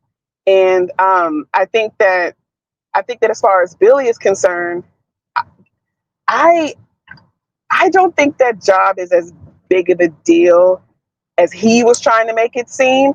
I think there's something else about Ashley that he didn't like, and for whatever reason, he didn't feel comfortable saying. So he put it all his cards, all his money on the job, because he just didn't have the courage to say what was really bothering him. And I feel the same way about Cal too. Well, Cal's a little different. I feel like Cal actually lacks identity. And so he didn't have the language to be able to explain to Sorova, yeah, I'm not feeling this. I don't think you're compatible with me and I'm not compatible with you. Matter of fact, I'm not even fit for a relationship. I think with Billy, it's more a matter of, I don't have the courage and the strength to be able to tell you this is not for me. So let me just go ahead and say it's because of your job, which is silly, because if it was really her job, then you would have just cut her off on day one in the pods and moved on. She told you straight up what she was and what she did and what her plan was, and you move forward. I mean, that just doesn't jive. Well, that's my point, Dahlia. He almost did. He literally said, you know what, when you say your cabin crew, I was going to end it. I'm ready to end it now. She stopped him. She talked him out of it. I remember that conversation. It was the only argument they had up at that point. She talked him out of it. That's true. Like you're right. I forgot about that. You're right. She literally did say, you know, hey, my job is not everything. I am willing to make sacrifices. She said that. Mm-hmm. You know, I didn't agree with it. I didn't like that she said it, but she said it. So I'm like, he's going to hold you to it. He's going to hold you to it. I don't think he's wrong to do that. I mean, they had a plan in place. I don't understand. Why are we squirrely now that we're actually executing on the plan? Did you think that she was just going to suddenly drop her career 3 months into your marriage? Like, no, y'all had a plan. Stick to the plan. But if you're not Here's the even thing. Here's the We thing. don't know the Let me- plan though. That's go ahead. Right, Go we ahead. don't know the plan, but I do want to speak up for the Billies of the world. Okay, this is the only time I'm going to speak up for them. Now, cabin crew is gone for days. Sometimes it's 4 days on, 2 days off, or 4 days gone. 4 days home. What I'm saying is that some people like a relationship where their partner is not gone for days. Whether it's their job or whether it's a family commitment, some people would prefer to have someone who is home every day. If Billy is at a level where he's home every day, being married and coming home to an empty apartment is not what he's signing up for in marriage.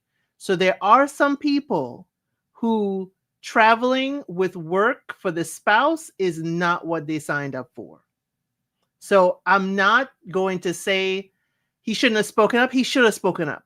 He should have asked her exactly what the schedule is. How do they pick the schedule? How does this work with your cabin crew? Because we're not sure they even work for the same airline and how it works. But what I know, because I have cabin crew family and friends, the relationships end because they are always on another part of the world while their partner is home, having not to fend for themselves, but to look around and be like, I didn't enter a relationship to be alone half the time. That's all I would say about Billy with that. Okay. I hear that. I hear that. All right. Any other thoughts on that before we roll it over? Rolling it over? Billy was quite snappy at the reunion. Let me just say that. Billy was very calm and seemed docile. I hate to say that word, but he seemed like that, an easy-go guy. But at the reunion, Billy was snappy. That was just my thought on Billy. Because he knew what was coming. He knew what was coming. He The- said, you ain't about to punk me out here. Nah, I ain't like the rest of these. No. He knew what was coming. The he knew other he was about to interview, get cooked. So, nah. no, but the other exit interview they had when it was Sorova and Ashley and Billy and Cal, he said that he thought everything was cordial. He said that up until that point he felt blindsided, and so I mean, again, you don't need to get catty at the reunion, but I think he was saying that he felt blindsided because everything was fine up until that point, and then as soon as the lights came on, really, he said as soon as he said hey to Ashley and when they were lined up, and then she like turned her head away or said something to him, he knew it was on and he was gonna get blindsided. So that's when I guess he started to be a little bit more catty.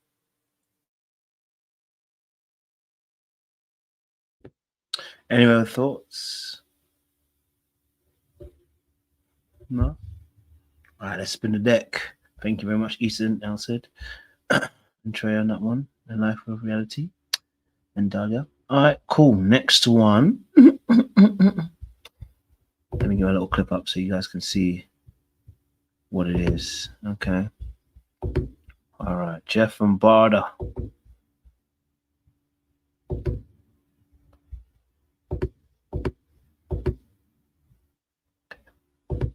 You didn't even tell me, which was so muggy. If my ex was in this room, I'd make sure you knew, because you're my priority, not my ex. Yeah. And you made me feel even more muggy because I'm the idiot that decided to keep wearing that ring to show you how much I loved you. And you put her in front of me. All right. What's your thoughts this one? Okay. It's like, did she need accountability? Yeah, he's got a mic up and go for it. I said. Okay. This is one of those instances. I'm sorry. If I'm dating someone, or even if I have a friend and you want to pay the bill, I ain't gonna fight you over it. Okay? I'm not gonna fight you over it. Pay the bill. Okay? The whole thing with the ring, I see as a nothing burger. Okay. Once I saw all their interviews and other people talking about it, they're technically not supposed to wear their rings out in public because it can leak the show and information. So if Jed shows up at the gym in his friend group with this lady who's wearing his ring, they're going to know it's Love is Blind because they did not know her 2 weeks ago. So the whole thing, the ex is there. Sure, it is absolutely dreadful. The ex was a part of that group, but you know, I don't have my ex as a part of a friend group. Maybe Jed is. Jed should have said something, or you know, I don't know how he introduced Barta to the group.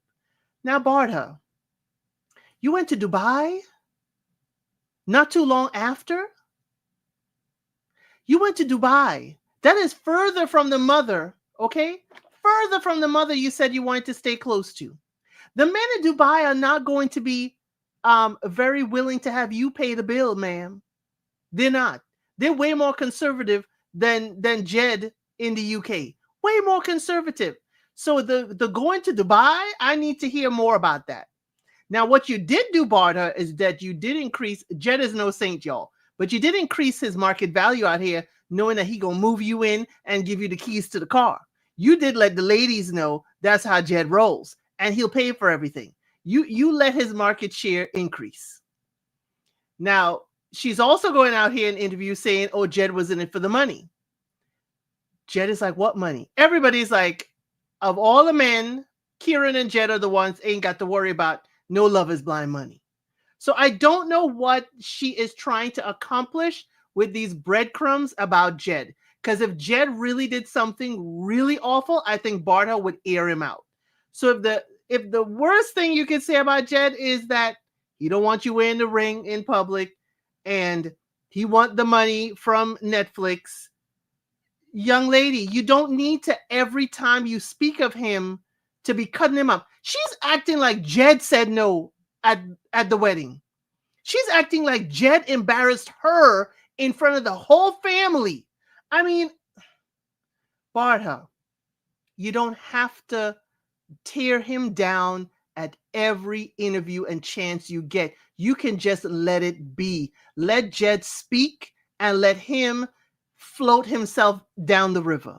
But I just don't like the constant negative. Jed this, Jed that, da-da-da-da. It's like, wait a minute. Wait a minute, Barta. Is there nothing nice to say about him? Is there no nice tone to say about him? You said no, which is your right. You're okay with that.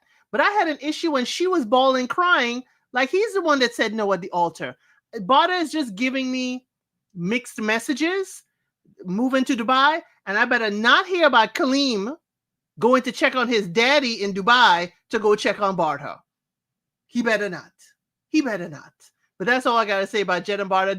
There's certain things about Jed. I do think he has a standard he wants to be at in his life. He may be maybe a little controlling, but I'm not going to say that, okay? I'm not going to say that, but he does want things a particular way. That payment night, when you hear more about this, is that it was Jed's friend group. All his friends were coming into town, and he insisted on paying because it was his friends there. Now I understand why he would be a little bit butthurt about having, let me pay this bill because we are entertaining my friends.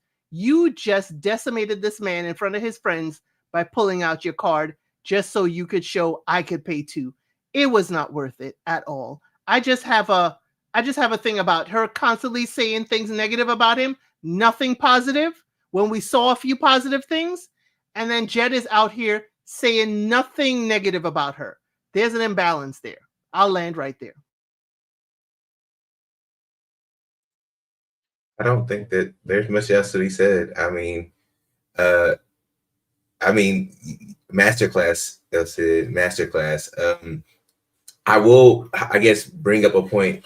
I do think maybe Jed, if there was a point for him to like ask a little bit, maybe it just wasn't a lot of camera time on that. But I felt like he didn't really ask a lot of questions from Barta. Like, I don't feel like he really went in depth with Barta or her friends, because to me, the friends are a big red flag just from my purview in terms of like how aggressive they were in terms of the questioning that they had on him, how they acted and stuff like that. And it didn't seem to me like he asked a lot of pertinent questions about how she would be in relation. I think that he got to know the character of who she was, but in relations to him as a husband and a wife. I think Barta knew far more about him and how he was going to operate as a husband than he knew how she was going to operate as a wife. I think Jed is Armenian. I do believe so. I think he's Armenian, or is he? She is, or is he Turkish or? He's Lebanese. Half Lebanese. Yeah, they don't play neither. They real traditional too. You don't play with no. And for her to do that, and the fact that she was like, "Oh, I just want to do something nice." No, you in this economy, in the state of gender relationship, like no, you just let the man pay, make him feel good. He did pay for the group. He paid for his new wife or his soon to be wife. Like I just think that she didn't operate. I think he gave her a really nice masculine experience, but I don't think that he got the feminine experience that he maybe desired or wanted, and that caused a rift. And she wasn't going to change. And I think at some point he had to put his foot down because his family probably wouldn't accept that, and they probably was telling him, "Hey, you need to look at this." But that's all I got to say.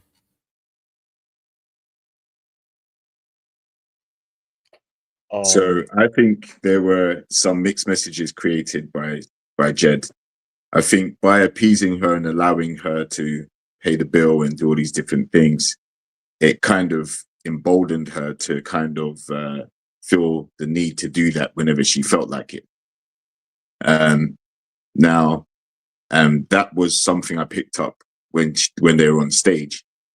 She kind of made the comment like, you didn't seem to have a problem with it when I was paying the bills in other times, right? So it was kind of a shot, but it was also quite telling. So I think Jed shot himself in the foot by allowing her to feel so emboldened. At the same time, though, he had to be flexible because you can't be so rigid where you're like, you know what, I take control, you just sit back and relax, because she's not that type of lady that would go for that, right? So I did also see that there's a lot of venom in the way that Barta speaks about Jed. And from what she's trying to throw out there that is an issue for her, it doesn't seem that major in the grand scheme of things. So I think it's a pretty calculated thing that she did. I think, first of all, in the lead up to the marriage, the bickering that took place over bill paying and stuff, I think she used that as one thing to use against him, maybe weaponized some of the bickering to a degree, and then used that to form a picture of his character so that she can form her exit plan and assassinate him on the way out. Because you don't just up and leave and go to Dubai permanently within 3 months. Like, she was staying with him at his house, and 3 days later she's in Dubai, and she's been there since. So it's a very calculated decision that she must have arrived at. She must have realized it's a no-go. She doesn't feel like he's giving her the power, the strength that she wants to feel in the relationship. I don't think she's used to being with a guy who is quite authoritative in how he wants to show up and present and take care of his woman a certain way. She definitely said that she had issue with the traditional side of, marriage, where the guy takes the lead and things like that. So, she's just been out to get Jed. Jed, for the most part, he has held himself to a higher standard. He hasn't stooped and started going tit for tat with about things, or even calling her out on things that he didn't like, because no one's perfect. And I think Barta's giving off the impression that she was perfect the whole time, but Jed didn't try hard enough. I got some news for Barta. Listen, the moment you said no at the altar in front of your friends and family and his and the TV cameras, you're lucky that you got another chance after that. You're very lucky, because a lot of guys would say, no, you embarrassed me once, I'm not going to let that happen again. Or how can I trust if I propose to you later down the line, you're not going to do the same thing? So she's fortunate that he was accepting to let's hear her out, and let's continue to date and see if we can build on things. Moving in after that that's a big step, or staying together for the amount of time they did, that's a big step. Not everyone would open up their life like that and say, okay, let's try embedding under one roof and seeing how that's going to go. He tried. That to me is him trying. Letting her drive the car and things, okay, that's a token gesture if you like. He doesn't have to do that. She should have her own car anyway if she's so independent. But she felt the need to drive his car. And I don't think she was complaining when he gave her the car keys, saying, listen, you know, this is, I want my own car. She was quite willing to go along with that chivalry when he was offering that. So Barta to me gave mixed messages. I think she fell out of attraction to him for some reason and just became gradually more and more hostile and resentful. And he's lucky that it ended after 3 weeks, because 3 months, 3 years, she would be pretty much looking like she's going to hate his guts. And he'll be treading on eggshells, always trying to appease her or find out what's wrong. So Barta didn't like the man. And I think that there was a calculated plan to exit and possibly gain some sympathy, put herself in the volunteer victim category, and try and build off some social media or some momentum from the show in some capacity. In Dubai, it's a very different culture to Western culture. So a lot of the Western practices, you know, they're frowned upon over there, or you have to do them very discreetly. Otherwise, they will kick you out. So she will probably find many guys that find her attractive, but the moment she tries to take the initiative to do certain things that men are expected to do, she will probably meet some resistance in her dating going forward. You know, and there are a lot of women, I assume, from what I see and what I hear, who would value a guy wanting to pay for everything, wanting to make sure you're okay, wanting to give you the car to drive, wanting to let you live in his house, all these different things. It takes the weight off of you having to do it. But she didn't see it that way. And obviously everyone's different, but I didn't understand that animosity. If she was with like a Cal or a Billy and they'd done her dirty, pulled a rug from underneath her feet, then I could understand. But Jed seemed like he was there for the long haul. We still don't know if he would have said yes at the altar because he didn't get the chance. But as he said, that doesn't even matter now either.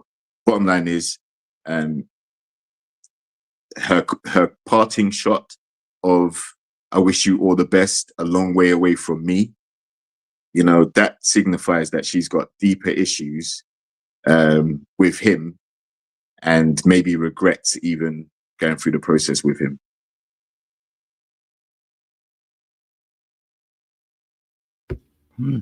Okay. Any other thoughts on Jed and Barta? Yeah, go for it, Trey. As time goes along, it seems like Barta is proving herself to be more and more contradictory. Is that a word? I don't know. I had a theory, and I feel like my theory is more and more right. I think Barta all along knew she was moving to Dubai, and this was just something to do until that time. She probably didn't expect to even go this far in this little process. You know, then got caught up. Oh, wow, okay. This is somewhat of a guy. Okay, he's checking some boxes here.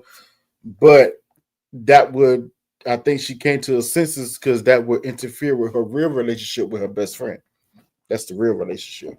But we ain't going to start that. We ain't going to go down that road.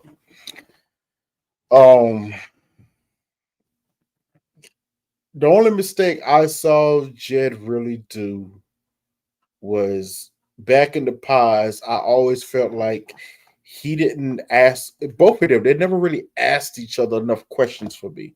And maybe that could have been editing. You know, this is an edited show, so you only can show up so much footage. But they never asked each other that many questions. It was just a lot of laughing, a lot of getting along, very surface. Okay. Barta always projected herself to be very independent, we came to find out that she's extremely independent to the point of controlling. Like this, I introduced this word. I think it's very true. She's not a truly independent woman. She just wants control and control in her own life in every aspect. And she's very rigid in that control. She leaves no room for anything else. Because I think it's just very telling.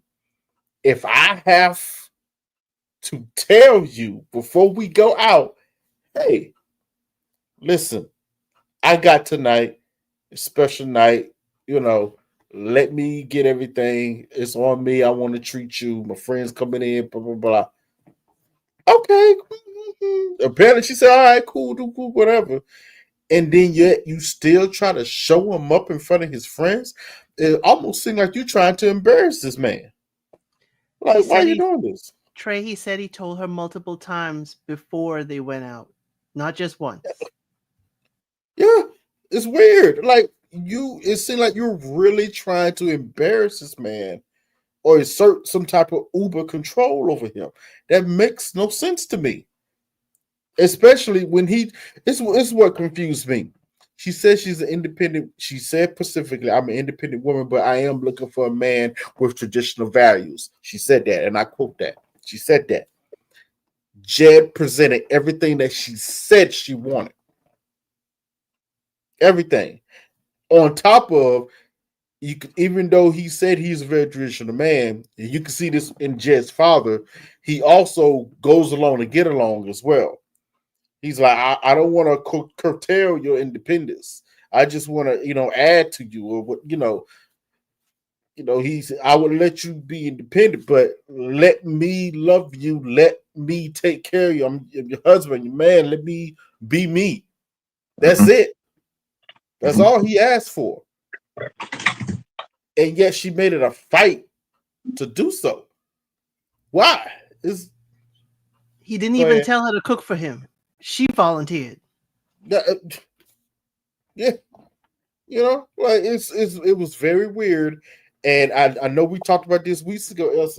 It was super telling to me when we met her friend. And that whole interaction was strange.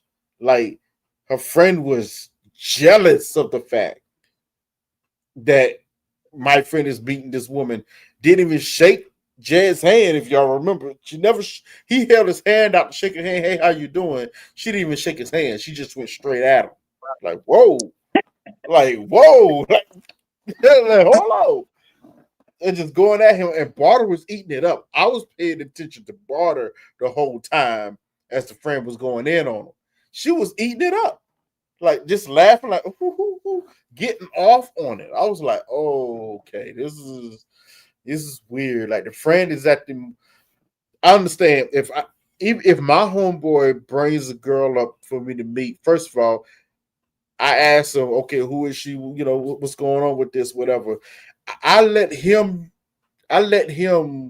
inform me how I should act in this meeting. If this is something really serious and he really wants to check her out, then I'm going to be asking more and more questions of her and maybe be a little more forward to her. Hey, what are your intentions? What do you believe in? What are your value system? I'm going in on you. If he's like, oh yeah, just check her, just want you to meet or whatever, get a vibe from her. I'm going to lay back and check her out and see how she, what kind of vibe she gives off. That's it, play that role. But so I understand protecting your friends, but like she was acting like a jealous lover. Ooh. Just put it out there. Ooh, it was a bit weird. And this is what you left me for? Oh man. She was mid-allowance. She was mid-allowance.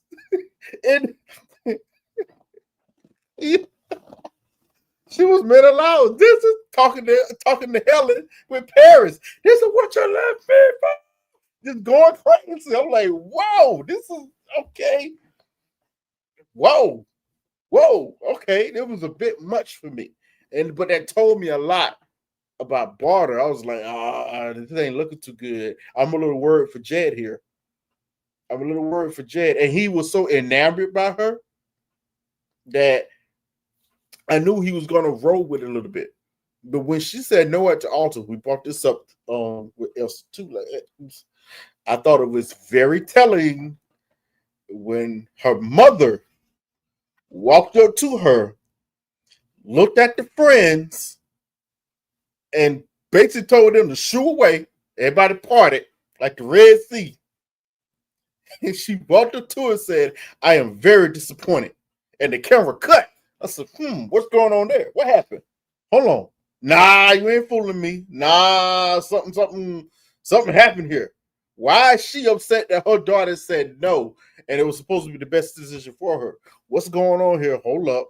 Something's up. My spider senses was all over the place by that time. I was like, hold on. Nah, something's up with this. You know. So, and then it cuts back. She was like, oh, somebody skirt my mother. Watch out for her. So it's just very weird. It's almost like even this trip, she hard down crying, like Elsa said, she was just crying so much. Oh my God, I'm hoping, we can maybe work this out. We just need time. And I said this, I was like, listen, Jed's a man here. I knew he liked Barta. So I said there was a chance that he was going to agree to see if this could work afterwards. But I said it then, especially for most men, you tell them no in public at a proposal or a wedding, this and that third, all right, he's going to look at you differently from then on out. It is at that point the onus is going to be on you to prove to him that you really want this relationship. But the way Barta was talking, especially on this reunion, she was talking like he wasn't proving it to her. I was like, whoa, what is your thinking here? You said no. But you also the one that said you wanted this to work and see if we can go further. You said that. So I'm sorry, baby girl, the onus is on you to keep this going to some point.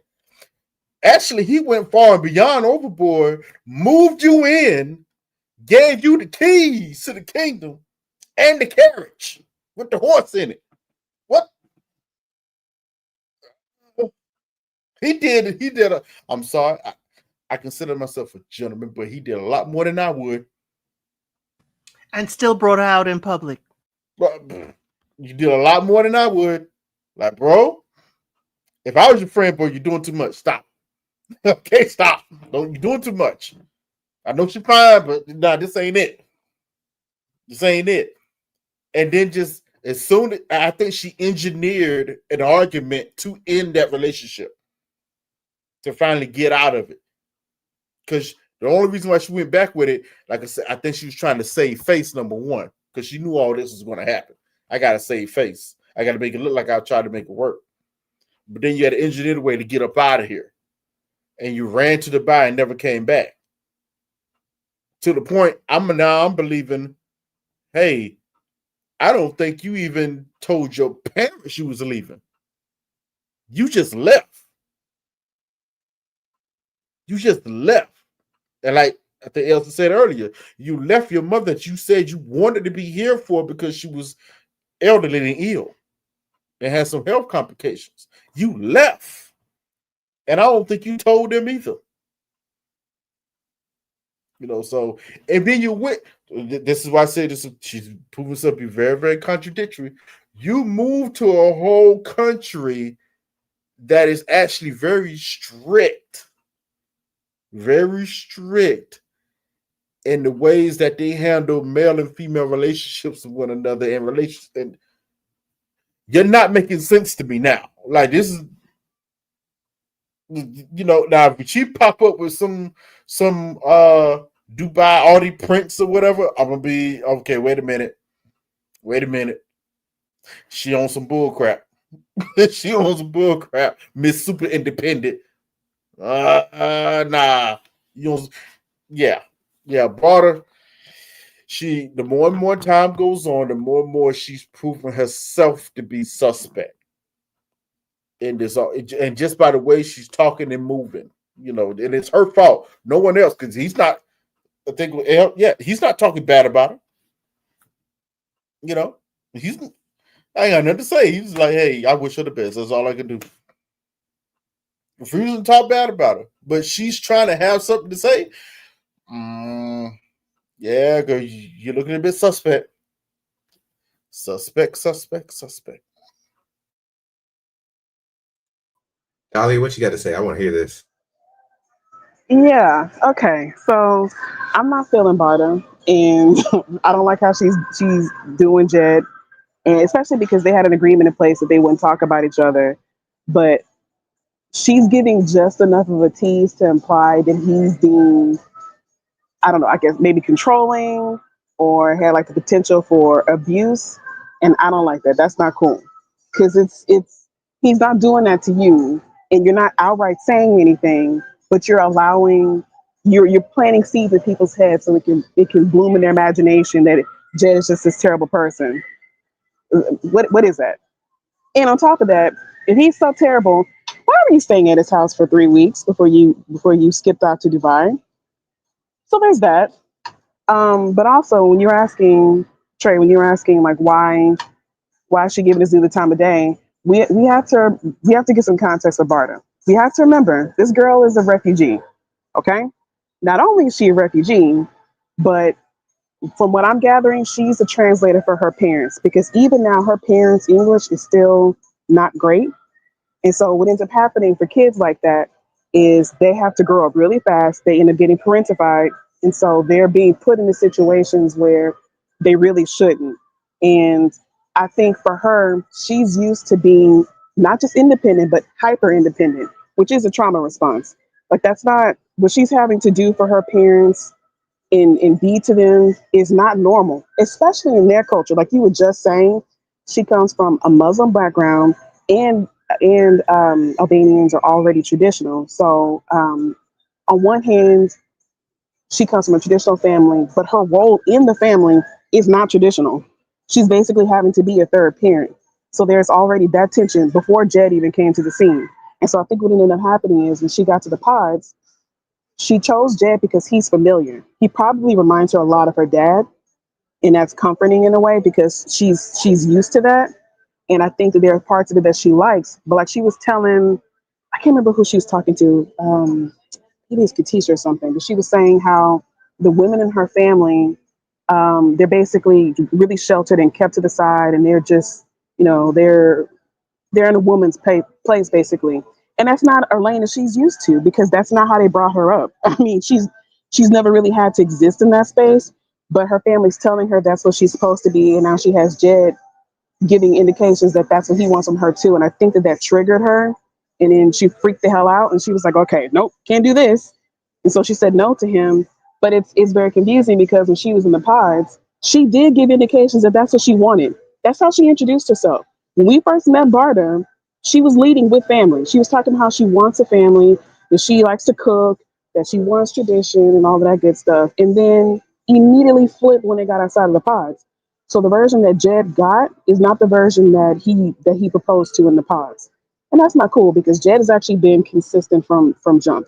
Jed is exactly who he's been since day dot. He hasn't switched up, but Barta did. I don't understand. I don't understand why she flipped like that, unless it was a straight up trigger response. And I don't know what he said or did to trigger her, but I don't think she's really clear with herself about what it is that she wants. Like she says that she's hyper independent and that she wants to be independent in a relationship, but then she chose Jed. Like, girl, that these two things don't go together. Well, three things. I don't think you triggered that at all. No, I don't think so. Yeah, I don't think you triggered that at all. Triggered her. Oh, okay. Yeah, I don't think she triggered that at all. Number two, to one point you just said, that means she misrepresented herself in the pods. Yes. Off real. And number three, she abandoned her family. So what are we talking about? Well, Dahlia, your background's got music in, so you're gonna have to. Oh, sorry. Yeah, copyright. Yeah. But no, I'm listening to you guys. So continue. I'm I mean, listening. that was not it for them. To be fair, justice for Jed. Yeah, that was it. Yeah, just for Jed. Poor Jed. But he's gonna be all right. His stock He'll be went all up. right. He's good. Yeah, the stocks are looking. He said the stocks are up. Now, gentlemen, I hope Jed does not turn into the type of guy that now the next woman can't move in and can't drive his car. Okay. Mm-mm. You know what? I don't think that'll happen, but I will say he should be wary. Be vigilant and be wary, my brother. Mm-mm. Oh, I hear you. All right, let's talk about obviously Kieran and Megan because they're the second to last, I should say, because obviously Katisha and Javin, obviously. We didn't need to talk about them. Okay, you got nothing to say about them? Only thing is negative stuff about Megan.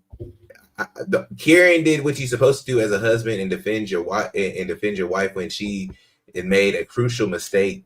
But he probably should have checked that before they even got to talking with Katisha in the first place. But I didn't like how Megan was doubling down on that lie she told boldface, and I didn't like how the host basically just skirted over holding her any level of accountable, because once they showed the picture, Megan was just like, well, it doesn't matter, you shouldn't have been, that wasn't the point, you changing the subject. The fact was you lied and you basically gave one account of this incident happening and it wasn't to be true.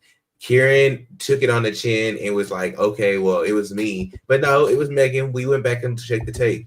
And so I don't like that.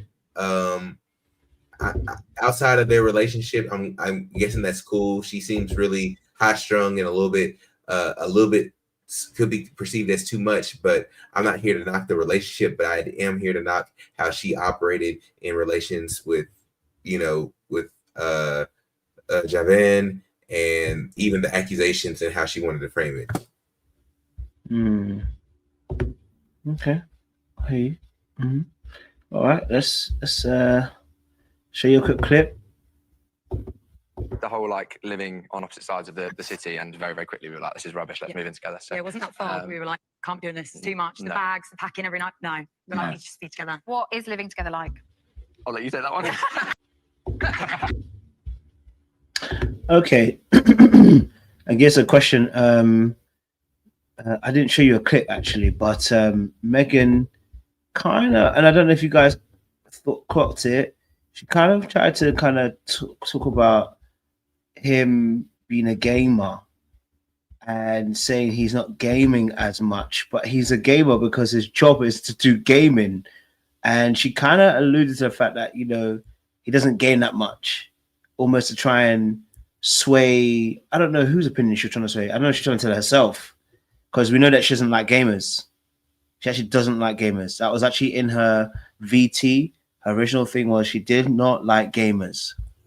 So I wondered if you guys picked up on that, or anything about that, in terms of how on the reunion she actually came out and said, "Oh no, he doesn't game like that too much." And he was like, "No, I do, because I got a job, so I got a job, and part of my job, and partly also." Then she said, and that's the killer line. She said, "But he only does that when I go out of the house. He plays the game when I leave the house." And I was like, "Wait, hold on, what? So he can't play the game while you're in the house?" I said, "Ooh, okay, yes, he wants to go for that. He still wants to go." Just let Trey go, because they just capping. Well, first of all, Kieran is a developer who actually has to test his games out, so there's a slight difference there. I'm quite sure he is playing for a little bit of satisfaction, but he's a developer, so he has to actually test the games he's developing or test out games that other developers have made. So he ain't just playing it just to play it. He's playing to see, okay, if this game viable for a marketplace or whatnot, this and that third, or actually making some, changes some games he's already doing. This is his job. The only thing that Megan is trying to changed with that statement was she's trying to cover her own self for what she said about gamers because she was wrong. And it kind of dissed his job. So she kind of had to clean up a little bit. Let me clean up on aisle 6. That's what she was trying to do. The real issue, I don't foresee too many problems with them. The only thing that did concern me, it does seem like Kieran was making a lot of appeasements for her. So that may be issue going down the line. But for right now, they're okay. They're in bliss. I wish them the best. Now the real issue is, I know Easton said earlier, about the only thing he's guilty of was Kieran was having her back or whatever. I'm gonna push back against that. I don't think Kieran fully had her back. What he did was chose the path of non-confrontation and of least resistance, because he knew that she wasn't cooking with gas when she was trying to accuse Javin of doing whatever she was trying to accuse him of doing. But he knew he was in the situation where I kind of got to back my lady. So, tough spot. Because the way I saw it, I could tell his heart really wasn't fully into agreeing with what she saw, because when Javin popped back off at her and went directly at her and was talking spicy to her, I don't know, just me alone, like, hold on, bro. Break it down a couple of octaves, because you wild a little bit. You talking to my fiance at this point. Hey, let's keep it calm. Let's keep it nice. Get what you got to get off. Get your point across, but you ain't going to be talking to her, with this loud voice a little crazy, because he was getting off on her, and that's when she started crying, and she ran up out of there to go to the balcony, and he had to go. He actually had to get up later after you said to Katisha, I get you, bro. Then he went to go console her and try to placate her a little bit. But have her back fully, he was 50-50 on it, because I don't think he was fully convinced of what she said she thought she saw. And it only crystallized when immediately when it came up, Javin was going to bring it up. And he quickly went, hey, if it wasn't a curtain, it's been a year. Well, how about we just let it go? Oh, nah, bro. Hold on. Now, on this point, I'm with Coach on this. I'm about to get a little loud. I'm with Coach on this. Nah.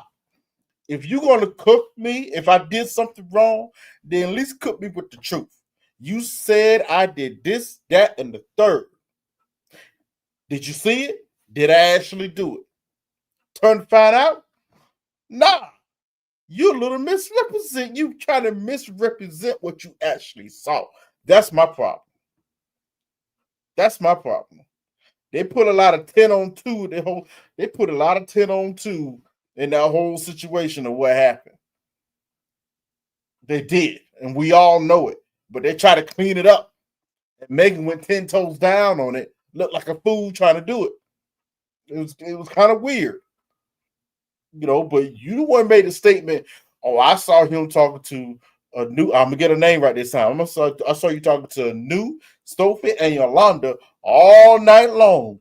And then I saw you go in the booth with Sophie. I don't know what y'all was doing in there. Y'all looked like y'all was getting cozy. And then Kieran's like, yeah, it looked like the booth curtain was closed. That is a curtain. Oh, okay. Now we got curtain gate. Was the curtain there? Was it there? Was it closed? Was it not? What happened? And then when the story gets somewhat corroborated, if you want to believe it or not, by Sophie, and said, no, actually he was, talking to all of us that night. We was only talking for like 15 minutes apiece. And then when we were talking, we was having an argument. Again, I said this earlier in the live. Why isn't anyone asking the simple questions? What were y'all arguing about? Because when we saw y'all before, Y'all was flirting with each other. She talking about she ain't got no panties on, and then he's all like, "That, you know, how far away you live? Down the street? Oh, word? That's crazy." Laughing. You know, it looked guilty. Let's keep it real. And he knew that, which I find it funny that no one brought that up, though. Nobody. Maybe Kojo can bring it up once he interviews him tomorrow. Maybe, but no, the whole rest of the cast, nobody brought that up. Because y'all, even in the reunion, y'all saw the show. No one brought that up. Then on top of it, let's keep it real. Anu, Alonda, all of them were flirting with him. Not just Sophie. They all were. You ain't hear not one time. I thought it was really, really how Katisha was trying to go so hard at Sophie sitting on that couch. She barely had anything to say to Javian. They're like, whoa, what's going on here? He's the one that you were engaged to. He made the offense. You had almost nothing to say to him, but all your smoke for Sophie. But we all saw him flirting with Anu and Yolanda. All of them. We didn't see Yolanda at reunion. I don't know if she was there or not. So you already jumping already, bro. We ain't got there No, yet. I'm sorry. We ain't got there yet. Okay, I'm back. We ain't there yet, man. We're still on Kieran and Megan. Listen, I'm going over the pattern. Come back to me. I appreciate you still. Yes, I'll say. I think what piggyback in with Kieran and Megan, staying on topic, is that, you know, he won't play the games like downtime. When someone plays video games, it does take away from time together. It does take away from, you know, having dinner together or just quality time. So I understand why she says he won't immerse himself into the games until she leaves. There has to be, even with anyone who's working from home, you have to have a clear like business hours. So Kieran, probably being the game developer he is, probably being the programmer that he is, may have wild hours. You may just get up and decide, oh, this is a program I want to test. This is something I want to do. He now has a wife and he has to have clear distinction of time to get his work accomplished and accomplish spending time with his wife. I didn't think she was telling him not to play video games. I'm just thinking it was like, okay, he doesn't play it or immerse himself in it until I'm not there, when it's kind of free and clear and it isn't time that we could be spending together. So I didn't put too much on her with that, but it's a point. Yeah, like Kieran's not a streamer. Like he ain't sitting down there playing the games. Like Trey said, he's a developer. That's different. So it's actually coding and a lot of things that go into it. Now, from what I understand, Meg's a dancer, right? So while she's off learning choreography and learning routines, that's when he can be putting in time to his business. But at the end of the day, if he's willing to make the sacrifice on that time, then that's up to him. I don't necessarily think it's a good idea, because if you allow a certain level of control to Megan, then she's going to end up dressing you and cutting your hair in the dark with them nail clippers like she did on the show, because that haircut was jacked up, and I don't think he had choice over that wardrobe that he came out in. So that's Megan's influence already. We saw him the whole season in the pods and outside, dressed quite normally. On this particular, didn't you see that top hat and him and his mother going back and forth with fashion? No. That's actually a classy traditional outfit. What we saw on the stage is not a classy traditional outfit, Elsie. All right, that haircut was messed up. That's the type of haircut you'll cry. You want your money back if the barber did that to you. But anyway, I digress. I feel like they are the one couple that made it for a reason. It seemed like they connected on the right levels early enough and things were hitting at the right time. So the chemistry was able to build. They're both in creative arts, you know, him on the designer level and coding or whatever, her in the performance arts and things like that. So there may be some chemistry there. I do hear a lot of what Trey said. If you're going to speculate about what happened in the nightclub, that could have potentially caused a rift in your own relationship if Kieran didn't support her and all of that. So I think, you know, just focus on your relationship, stay out of other people's business. You don't like Sophie, fine. You don't like Javin, fine. But your relationship is what's most important, not trying to put out fires in other people's relationships. So that's the only issue I had. I think Megan was too strong with how she handled that Javin situation. But at the same time, she felt like she's made a new friend, and she wanted to look out for her friend, have her friends back, and all that stuff. And let's face it, everybody thought that Javin was a villain anyway. So Kieran and Megan, they're strong, they're still going, happy for them. At least one couple had to make it. Sadly, it was only one couple, but you know, it's better than none.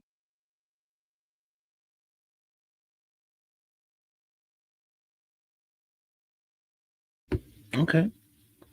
I hear you. I hear you. All right. I hear you.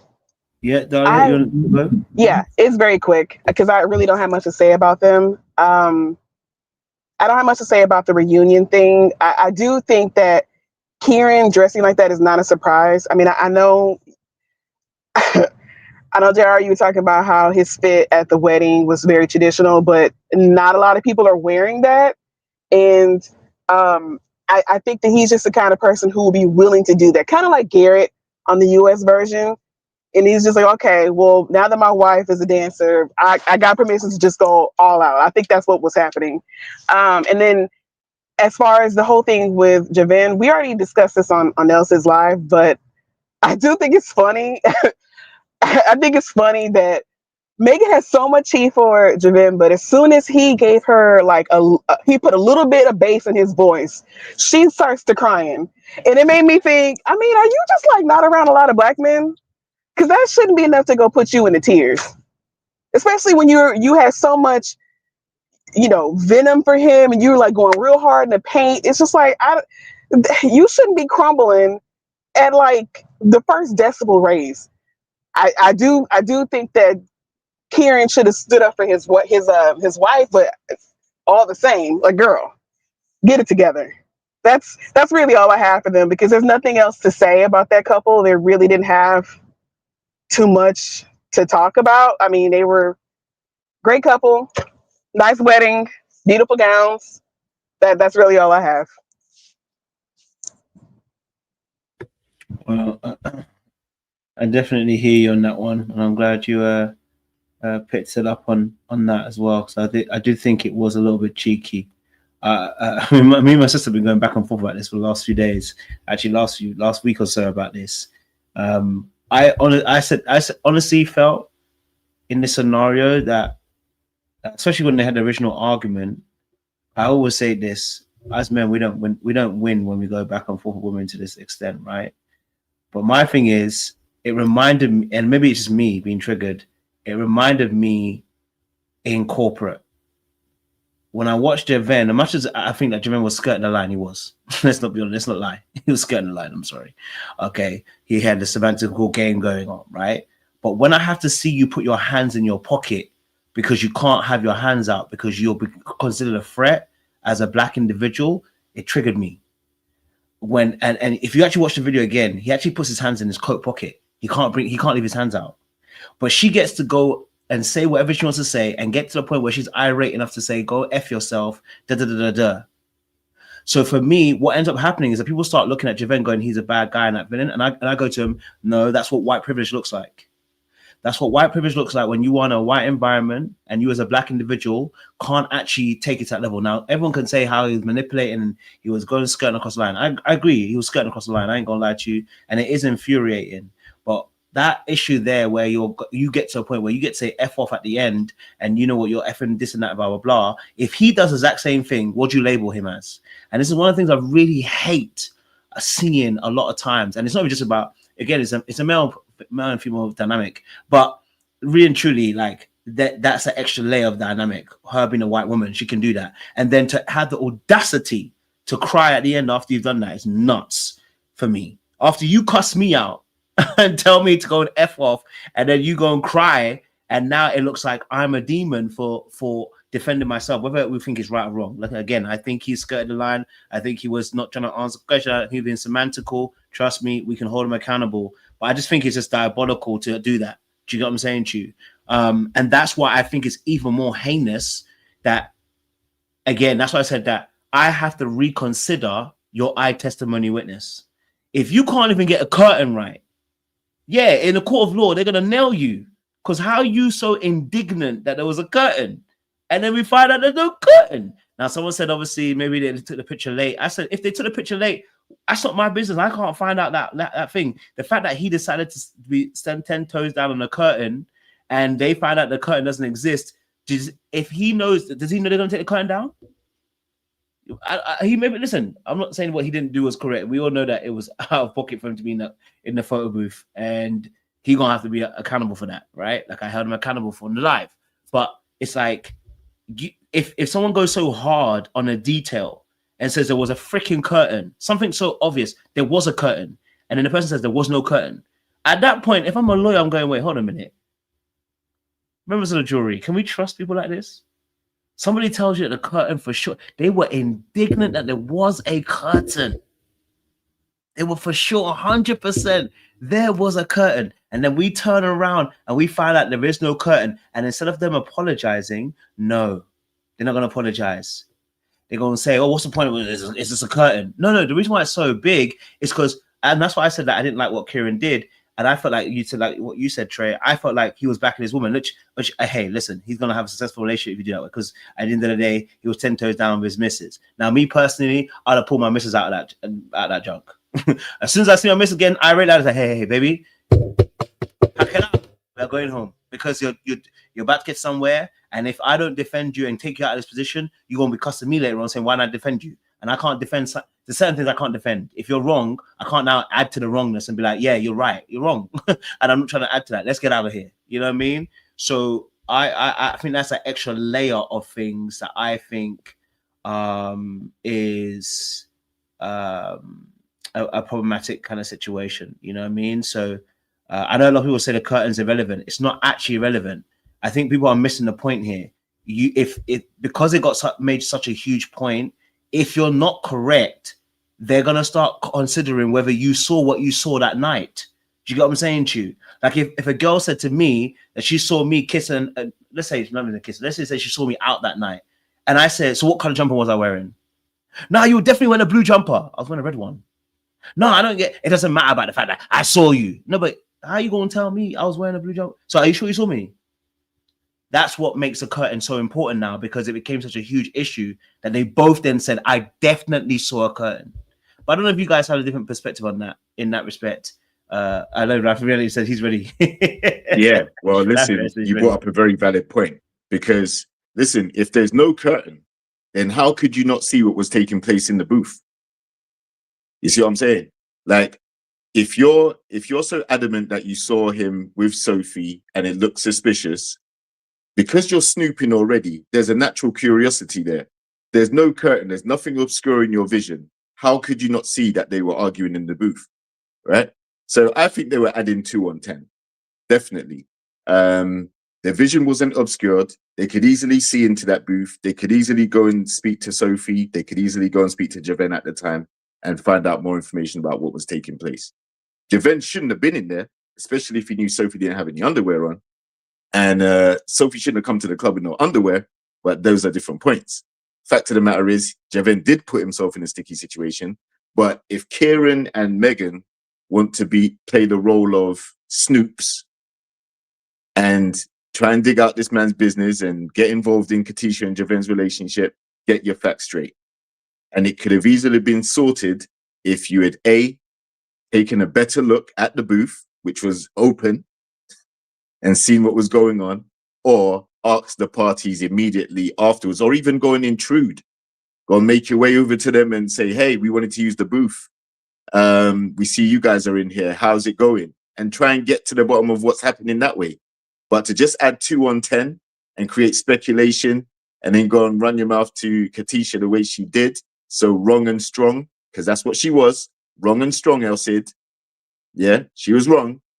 So, and no apology came from it either, right? She doubled down on it. So I think there is something to say about that. Like, it's not a minor detail that there was no curtain. It obviously proves not only was Javin not lying, but they could have actually looked into that booth and seen what was going down if they had chosen to do so.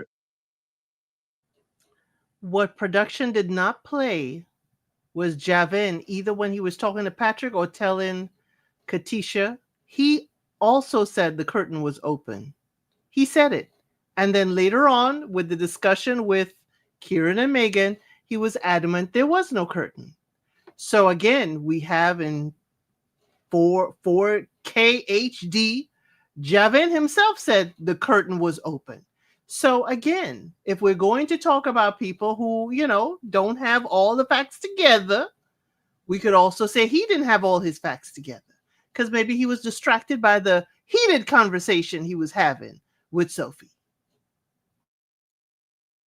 I think that's still a moot point. Like, at the end of the day, there was no curtain. I love what you did there, but it was a moot point because I think we're getting caught in the weeds, and I guess we can wrap up Kieran and Megan. But Megan and Kieran, to get on the reunion, I think that they were just trying to grab their 15 minutes of fame, be a little bit flamboyant, trying to, peacock a little bit with them being the only married couple. They've been doing a lot of TikToks and doing all that stuff, and so this is their chance. And what does Megan need? She's a dancer. She's a little bit kind of out there a little bit. She needs somebody to I guess be on the same level with her from a fashion standpoint and be out there just as much with her. And even with the dance at the end of their wedding, that ain't probably what Kieran wanted to do, but they wanted to make this big grandiose thing about it. I ain't saying it was Kieran's. It just didn't seem like that was Kieran's thing. Either way, to wrap up Kieran and Megan, I just felt like that reunion was just grandiose, just to show like, hey, we have you. If y'all need a brand partner, we're here. We were the only people to make it, and let's keep. Hey, we can dance. He can dance a little bit. I can dance a lot. So let's make this thing happen. He got a new haircut. Let's make it rock. But if we're going to talk about like the whole Megan and Javin thing, then there's a lot more nefarious. To me, I didn't like how the editing was of Javin. Okay, yes, you can say he's an F-boy. Yes, you can do all these different things, but they painted it in a way that also influenced the viewer's decision on Kieran, on Javin, and I don't think that was. I think that was by purpose because Demola was the good guy and Javin was the bad guy. But I think that was on purpose. The same way that they could have shown. They could have shown the fight with Sophie, the arguments with Sophie. They could have shown so much more of what was going on, but they didn't. And they didn't even do that at the reunion. And I think that was on purpose. But we're not on them, so I'll just continue to move along. Listen, I think this is. I just think it's so interesting and very strange. And this is the only thing I agree with. Javi he's a very weird dude, but he made a lot of sense on some things. If you're going to hang me for something, at least hang me for the truth, okay? And I thought it was so weird that they was trying to hang him on things that had obvious holes in it. But no one still wants to talk about the stuff that we actually saw what was happening. He wasn't just flirting by himself. He was flirting with multiple people.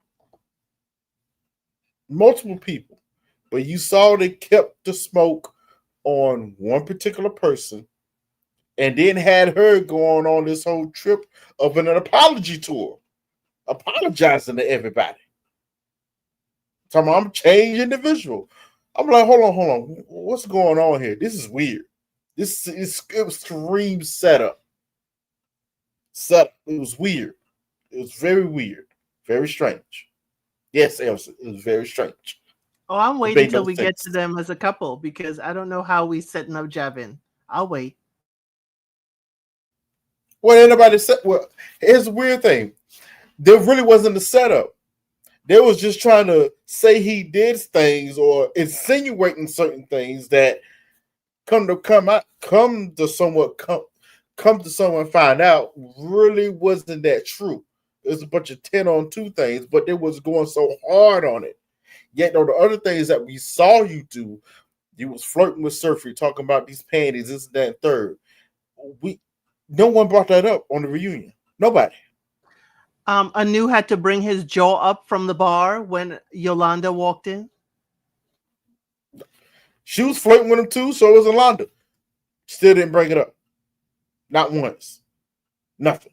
Wait, Anu said that they were flirting. Well, is that what Anu said? This goes into Megan. Yeah, just goes into Megan.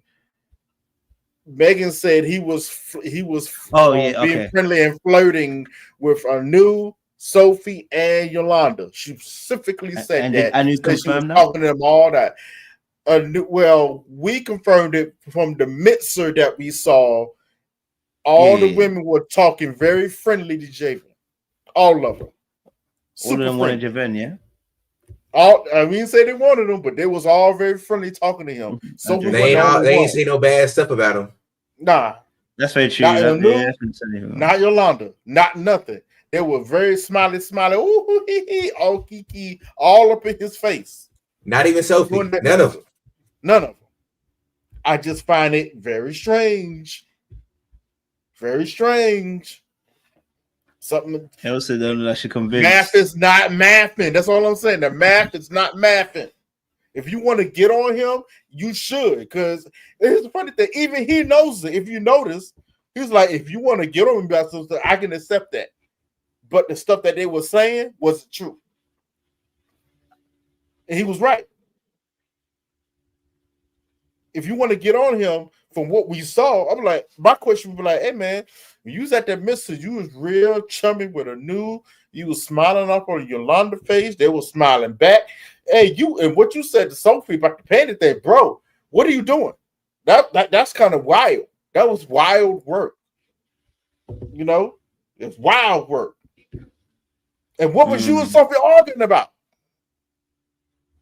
He's saying he can't discuss it, but we're not on them. We're on Kieran and Megan. I know we've been off Kieran and Megan. Coach moved that now. We own them now. It's crazy work. It's funny how Easton and Trey are telling you, Kojo, tonight when to move on to the next couple.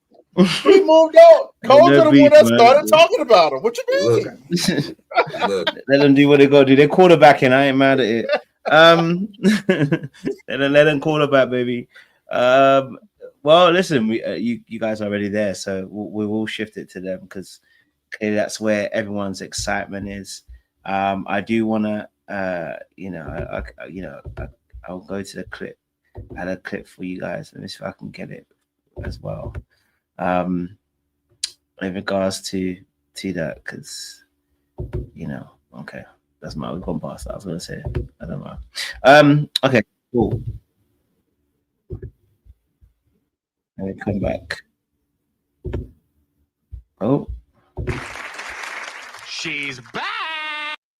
It looks like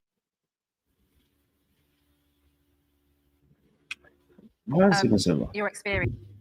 My drama to have that conversation, and at that point we were arguing. It wasn't flirty. Javin, what's your take on this? The first thing I want to say is I want to apologize. I apologized privately already, but I want to apologize publicly. I apologize. Okay, so Javin's situation. It's funny, like I said, I've been arguing with my sister about this all week as well. I said that I think Javin's bad, but I think Katisha skirts the skirts here very easily. And I was talking to my sister and I was talking to her and I was saying to her, like, the language that she uses for Javin is not the same for Katisha. For someone who dragged somebody through a whole situation, took them to a place where she got to the very last minute and promised him and then turned around 24 hours later. And I think there's something that I find interesting with a lot of the commentary around Javin is that whilst I think Javin skirted the issue with the curtain, the Sophie situation, letting a woman flirt with him, he was out of order, he's out of pocket, and I'll say again, he should never have been doing that. So when we hold him accountable, we have to hold him accountable separately for those issues. In the pods, I'm so confused everyone goes, he was manipulating her. And I said, the brother didn't get her flowers until the very end. The very end. So what and I wondered what manipulation did Javin do? Because everyone says he's a manipulator. I can hear it if they say about maybe toward later on, right, where he omits information, withholds certain things. But in the pod specifically, I've asked people, what manipulation does Javin do that we got to a point where she decided to change her mind and choose him, and to a point where she dragged the Muller to the end and did what she did. And on the reunion, we still have no apology. What would we call that person who dragged somebody to the end, then decides to change their mind 24 hours later, and then doesn't apologize to them? What would we give that name to that particular person? I would love to know. What names would you give to that person? Starts with an R and ends with a is. Okay. Well, what names would we give them? Sid, Trey, what names would we think we'd give that person if a man was dragging a woman to the end like that, twisting her up, and then knowing that 24 hours later is going to change his mind? What name would we give to him? We'll add some light to that gas. Because I believe that she is trying that with us. I'm on her neck, but I'll wait my turn. Okay, I hear you. No, Trey? it's your turn right now. You know, she. You know what? What name? No. What name? It's hard to give her one name because she manipulated her own self, which is crazy. She manipulated her own self. How do you do that? The name. Don't worry, we'll come back to you. I know you're ready to bluff. I know you bluff smoke, but we're gonna get you. Don't worry, Dahlia. What name would you give that person?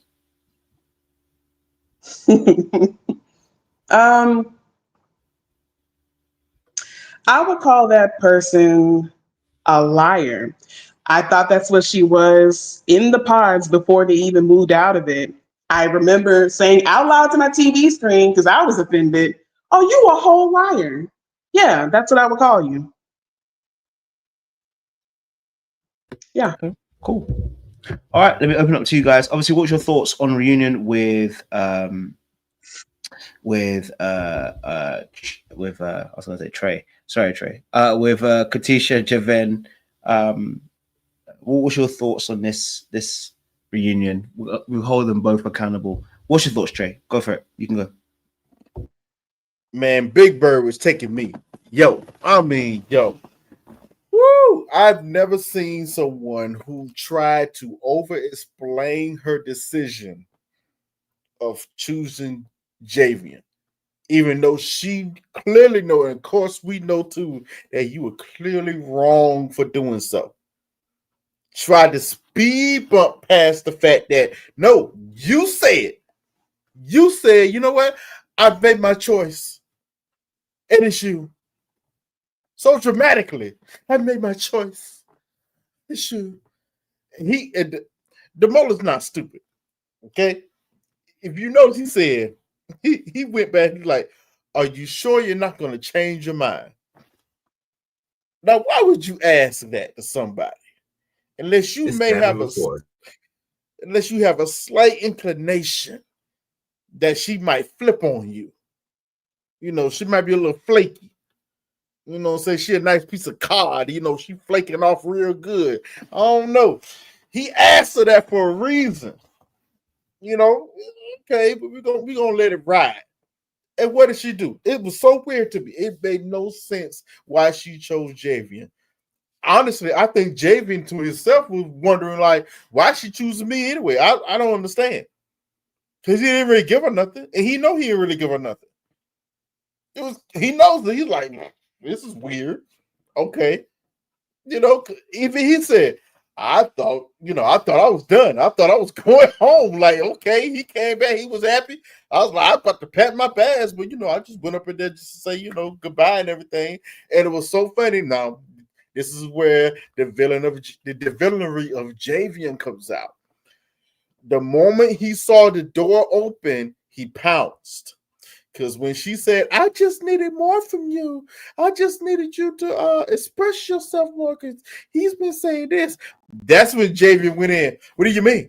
I told you I like you. I wrote this about you. You want to see what I wrote about you? I wrote like all these things about you. Blah, blah, blah, blah." I told you I like you, this and that third. I was like, wow, is this gonna work? I was like, oh God, it's gonna work, isn't it? Oh my God, and it did. I was like, oh my God, she's Big Bird. I'm watching Sesame Street, and Javian is the Cookie Monster. And he proved that in the future when he was trying to talk to all these chicks. He want all the cookies. He want all the cookies. Crazy. What? Like, is this happening? This is when this turned into a comedy for me, and I was laughing. I was like, yo, wow. I felt bad for Demola, though, because that was messed up. Nah, you gave me your word. Nah, I feel somewhat bad because you gave me your word. I asked you specifically, like, hey, are you sure this is your decision? You're not going to change your mind, this and that and third. So I remember his face when Javian came back in the room. It was like, hey, I'm just, man, he's looking like, huh, okay, that's interesting. And then Javian was talking trash, cool trash. It was all like, oh, at this point, she's going to have to propose to me. I'm like, oh, wow. And then the ultimate trash, I'm like, ooh, the ultimate disrespect, which they never brought up in this reunion, ultimate disrespect. Come on. Women, they can't make up their minds anyway. Wow. I was like, wow. I hate to say it. You had a point, but dang, you actually said it on live national TV? Like, whoa. Yo, I was like, you do know they got to come back and rewatch this, right? Like this, he was talking wild about it. Even on the honeymoon, everybody else has been a gentleman. Oh, we had a good night. Talking it down as you're supposed to. What do you say? Oh, we had a great night. Yeah.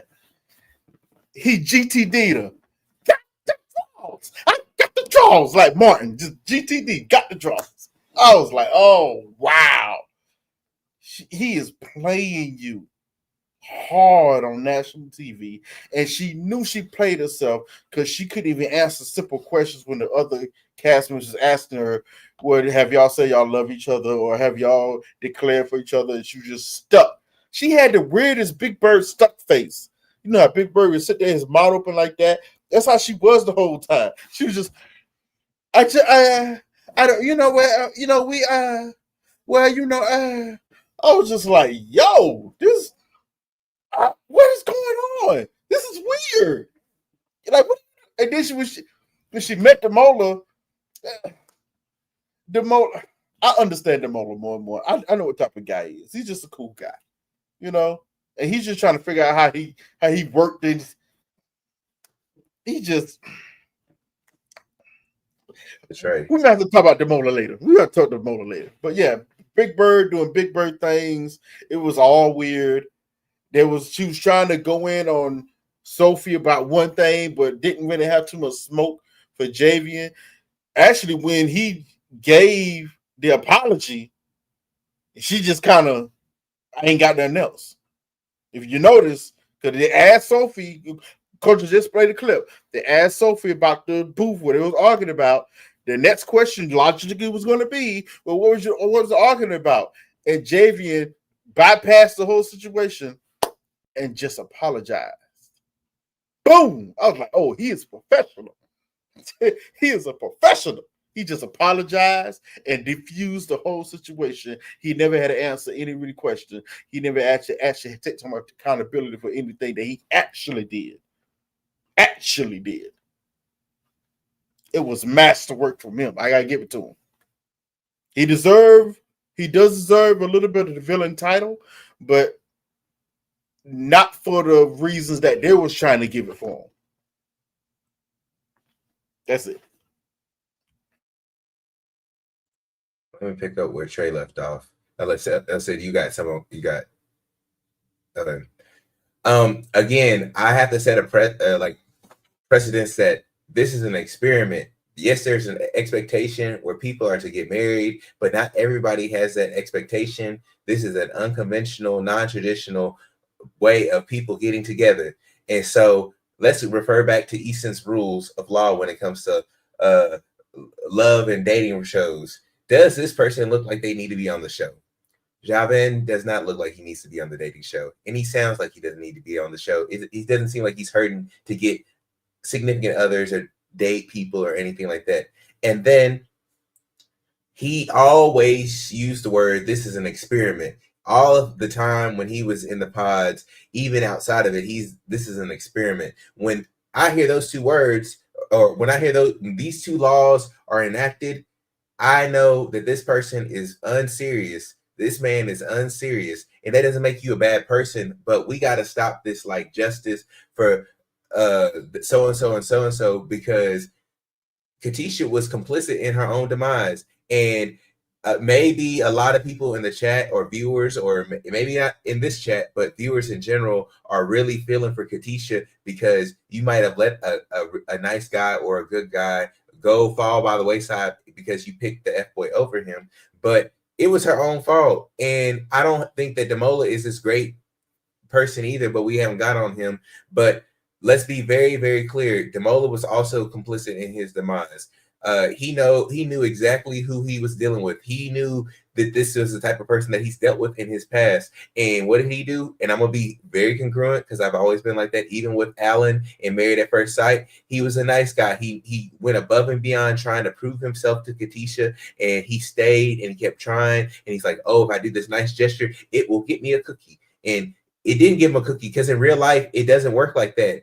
In real life, the person who does less to get the cookie normally gets the cookie. And that was Javin.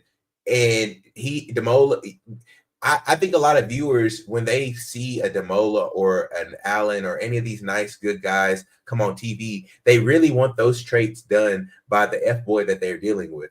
And so it don't work that way. You're gonna either have to rock with the guy, the nice guy, the good guy that's trying to do right by you, or you're gonna be left with somebody who's not gonna give you their all in a relationship, or be a little bit iffy, 1 foot in, 1 foot out. Now with Javin, he was playing the game. It was all a competition for him. It was who can get the girl and who couldn't. And then this is an experiment, so he's just going along on the show. It wasn't like this is serious for him. Following that up, he got the end goal, which was him and Katisha slept together. But within that, I think his attraction level stopped as soon as that happened, and he found out the nuances of Damola and Katisha's breakup. When I find out, like, oh, you willing to fold like a lawn chair for me? And I ain't even do nothing. I gave you these half-ass notes. I didn't do nothing until the last minute. I threw a Hail Mary and you and caught it at the last second, and you folded for me like a lawn chair on a hot sunny day. Oh yeah, I can't win with you. You can't be on this team. And so from there, we have to part ways. And so I just want everybody to know this goes back to the rules. Like, I think we internalize and we might project that this is like a real relationship. And yes, they got on one knee and Javin did do this, but he's always considered this an experiment. And I think all of them do at some capacity. But in this case, the F-boy kind of won. But a lot of people have been there, pick the F-boy over the nice guy. And Damola, he was there for the picking. He was just this is something that he's already lived through, and he was just there. But that's all I got to say. It's interesting to me because I've been told I'm too much on Katisha's neck, and I'm still not going to get off of it. I'm sorry for those of you who are Katisha, fans or favorites. Here's my thing with Katisha. Even if she was in like the case of Billy, you didn't like Damola. You didn't want to pick Damola. You didn't have to pick him. The thing is, you picked him. You told him yes. He got extra confirmation. He said, you're not going to change your mind. She said, I'm not going to change my mind. She went to the women's lounge and announced Damola is my man. My thing is, I like people who stand in their decisions. But then, okay, maybe you found out something about Damola that you just couldn't live with and you changed to Javin. Javin paid you dust. he actually dismissed you. He actually said, you don't have to sit here with me. I'm going to just finish my drink. Thank you very much for your time. And here you are. You decided you're going to stay and entertain any kind of foolishness he going to say. Later on, here's where I have the smoke for Katisha. She's trying to tell us on the vacation, and then tell us now we're all confused. She made her choice. It was Javin. No, ma'am. We saw you in the big screen on Netflix television say Damola is your man, and you chose him. And then we saw you change your mind 24 hours later. Do not try to put the light on the gas for us. And I do not like using this gaslit foolishness, but that's what she did. That's what she did. She's trying to tell us we're confused. She wasn't confused. We're the ones confused. No, ma'am. We saw you change your decision. It's okay, but don't try and act like we did not see you pick someone else 24 hours before. And now you are upset you stood in that decision. And the thing that I find very, very offensive is that she did hurt Damola's feelings, but she doesn't feel like she did anything wrong. It's not even worth an apology. I don't have to tell Damola anything. Why would I have to say sorry? No, I didn't. Why would I have to? So again, the one good thing I would say is Javin, when I felt he kind of was waking up, was like, what did you say to Damola that had him with his chest up in the air, making him think that you were going to be with him forever? What about him? What did you say to him for him to feel like this was going to be a slam dunk? Again, please tell me what you said to him. And I would like to know, y'all, this is, shameless plug. Kojo is interviewing Javin tomorrow. I'd like to know what were his thoughts when he found out and he saw the conversation between Katisha and Damola, knowing she did indeed pick him and told the other lady she picked him, and then all of a sudden changed and it's Javin. Not all of a sudden, but 24 hours later, she marinated on it and she changed her mind. So my thing is, it's okay to change your mind, but don't tell us that we are confused. No, ma'am, you were confused at the time. You were confused, and we still don't know why you changed it. We still don't know why you changed your mind. It's okay. You should have picked none of them, actually, but that's just me. I ain't going to be on Damola's neck. Damola, this didn't work. When we first heard Damola, he said he can't flirt the way he used to. Okay? Y'all remember, the first thing we heard out of Damola's mouth when this all started is he can't flirt the way he's used to, and that perked my ears up. Like, Damola, how do you flirt in person? What do you do physicality-wise that now you cannot use in this pod? So while, y'all saying Damola, justice for Damola and all that stuff, yeah, based on what we see, but everybody here is single for a reason. Now, Javin, we knew Javin was here for the giggles. Only for the giggles. Because what Javin said, marriage is best for the man. The man lives longer once he's married. I never heard Javin say, I would like to have a wife. I would like to have a family. This is how we will live and share our lives together. No, it was, I never had a relationship. Never had anything. The long-standing relationship, she did me wrong. And now I feel like it's kind of Javin did to Katisha, Katisha did to Damola. And I'm glad she did not pick Damola. That would have been his further villain edit. But in all of this, I think those three were here for just the drama, not for a marriage. Javin, if you are intentional in having a wife or whatever, you got to curb that flirtation down.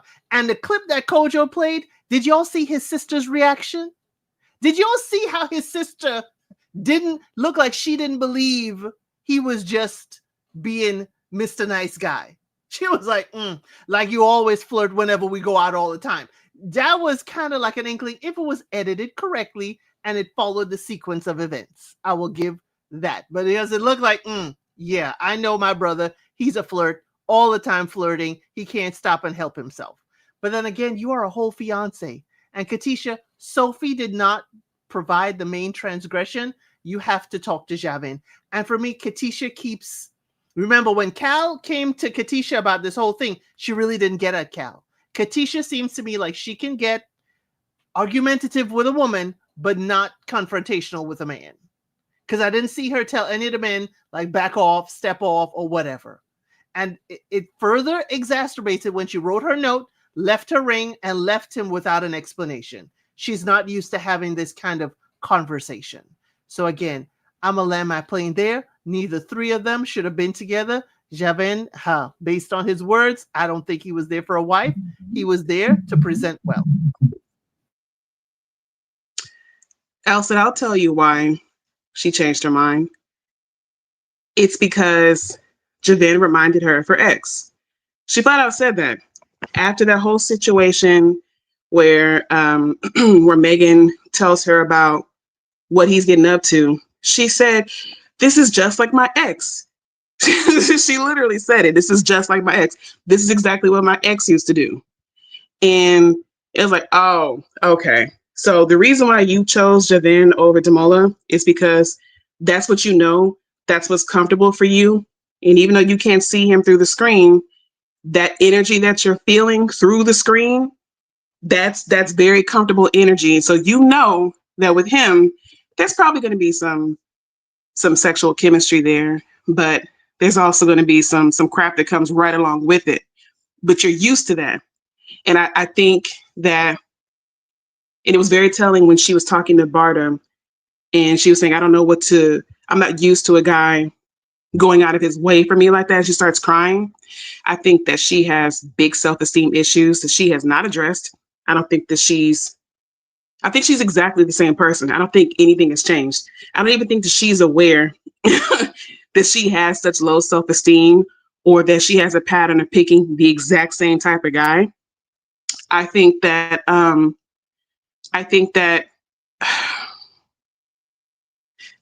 this instance, I actually think she's actually the worst one between her and Javin because she genuinely cares. I think she came onto this show genuinely looking for love, but she hadn't done any of the inner work to heal.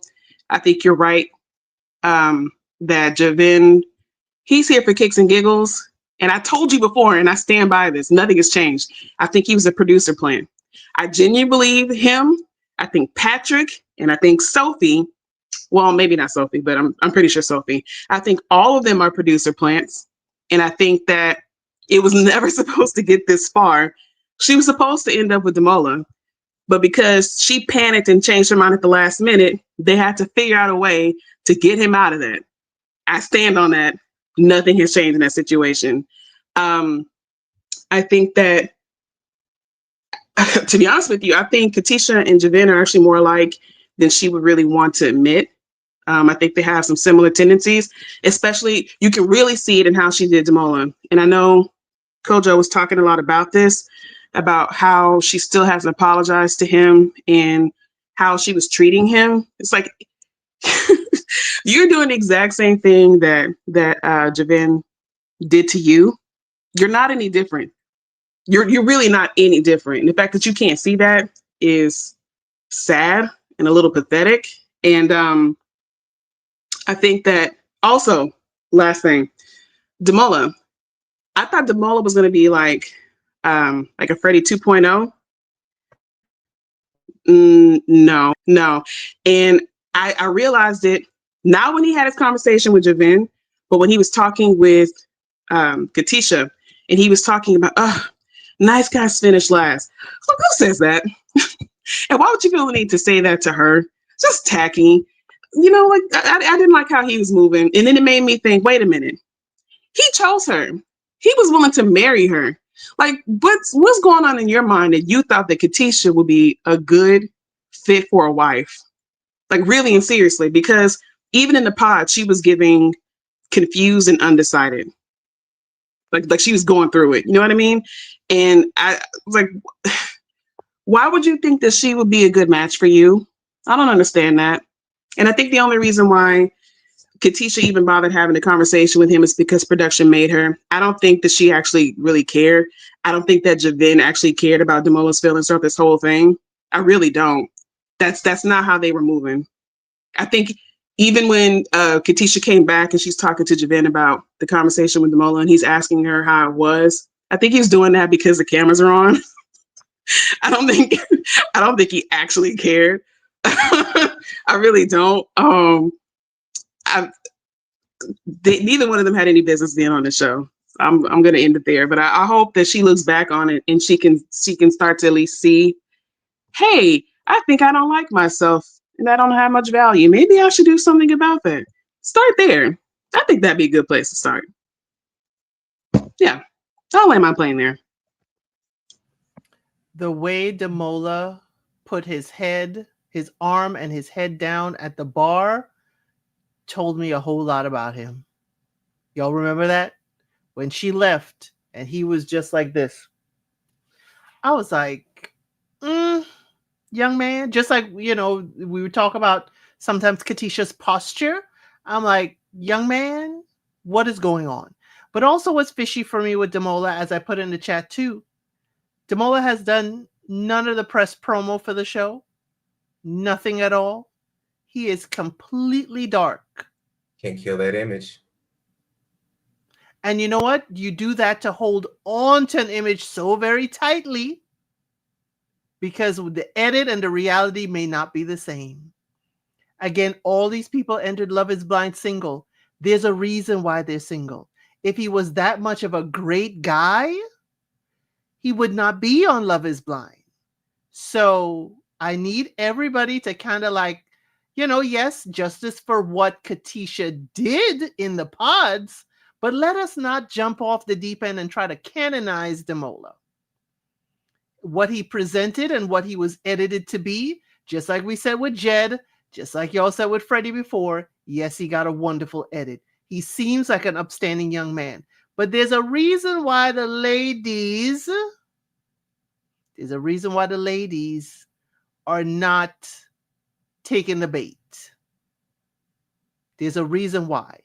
Y'all could think he is as squeaky clean as an altar boy. That's fine by me. But that means, you know what? The altar boy ain't gonna get no play. He gonna forever be an altar boy. So what I'm gonna say is, just we commiserate with Damola and how she changed her mind 24 hours later after giving her word. I am with him on that. But I'm not gonna stand 10 toes down on like he is a saint at all. But just for me, the disappointment he had with Katisha at the end and the way he laid his head on that bar, it just, gave me like my spidey senses went off, not in a good way. So for Javin, I'm hoping that he opens up and clears up a few things. I've seen the interviews with Anu as well. Yes, everybody's not a saint. There's a reason why they're still single. And again, I say the same thing about Freddie. There's a reason why Freddie's still single. As gorgeous as Freddie is, there's a reason why he's still single. Okay? So I'm going to land my plane there. But all three of these people, yes, I agree with Dahlia that Javin and Katisha, two different sides of the same coin. I also think we got to stop the cap. Like, we got to stop the cap. We know that there's far more individuals I think a lot of people can resonate with Katisha because there's probably been a Damola in your life. And no matter how many grandiose gestures that person, quote unquote, Damola does, you ain't never give him a chance. I don't know why y'all just going all out justice for Damola, because y'all got Damolas in your DMs. To me, it don't make any sense.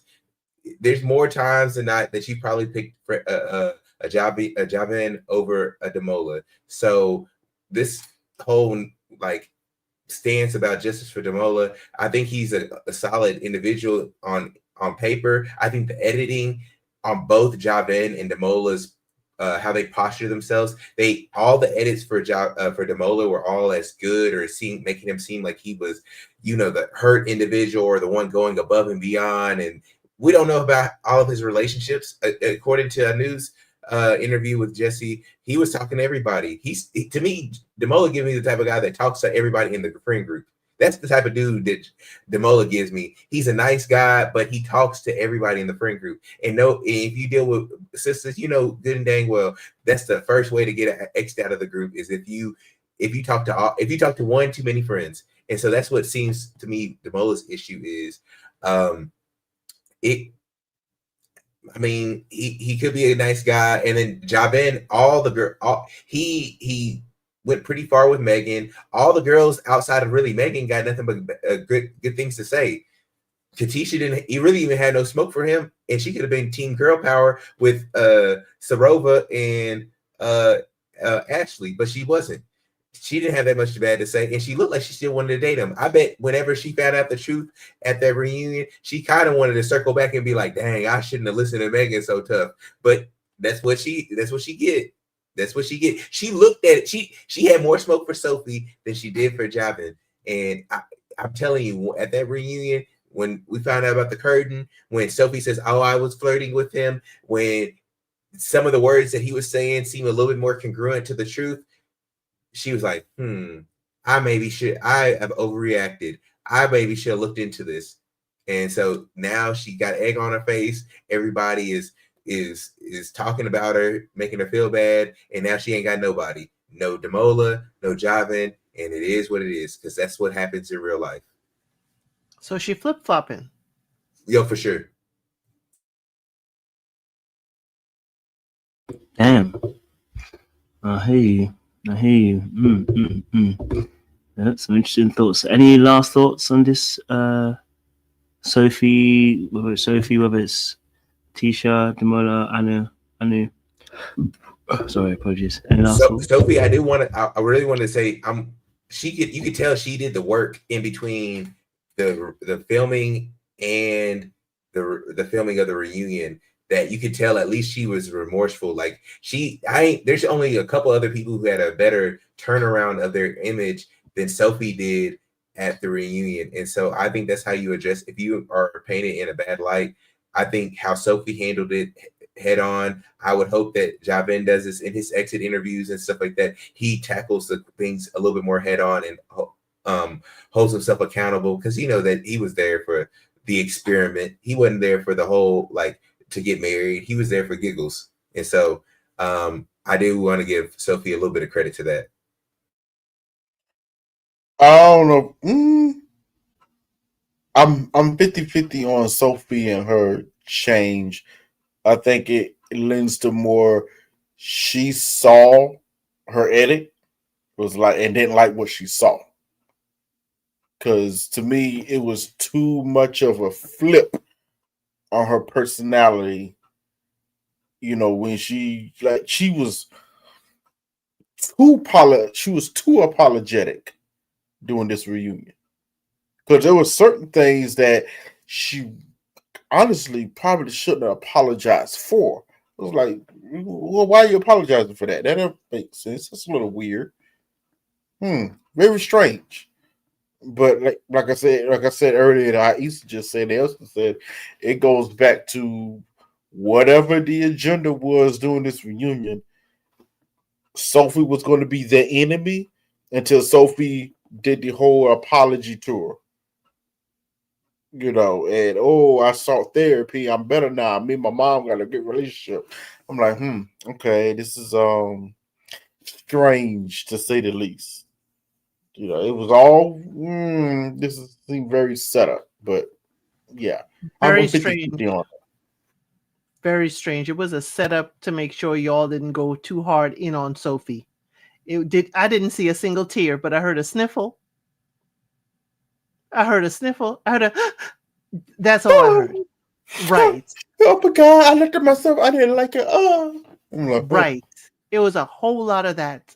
And I was like, that was so y'all would pump the brakes on Sophie and not talk to her about getting all whacked out about Megan getting the gift, go into production and say, take this mic off of me, I'm gone. She showed her entire behind, okay, on that show. So that was for Sophie to tell y'all, don't go too hard on me. I'm in my healing journey. Please be nice to me. It was a, no, you done created chaos. And she didn't want to be held accountable. That's what it was. Ain't that what happened in real life? You throw out a couple of therapy buzzwords. I'm healing. I'm internalizing. That's just again. It's just the law of the land. I felt like what she did. I hope that she did do the therapy and it has done the work. It sucks to be in a society now where we're a little bit more pessimistic to maybe people changing. But again, it is reality. More times than not, people aren't changing and they're going to revert back to their mean and their average anyways. That being said, I hope that she really did the work, because what she did was wrong. What she did was, like, she wasn't a girl's girl.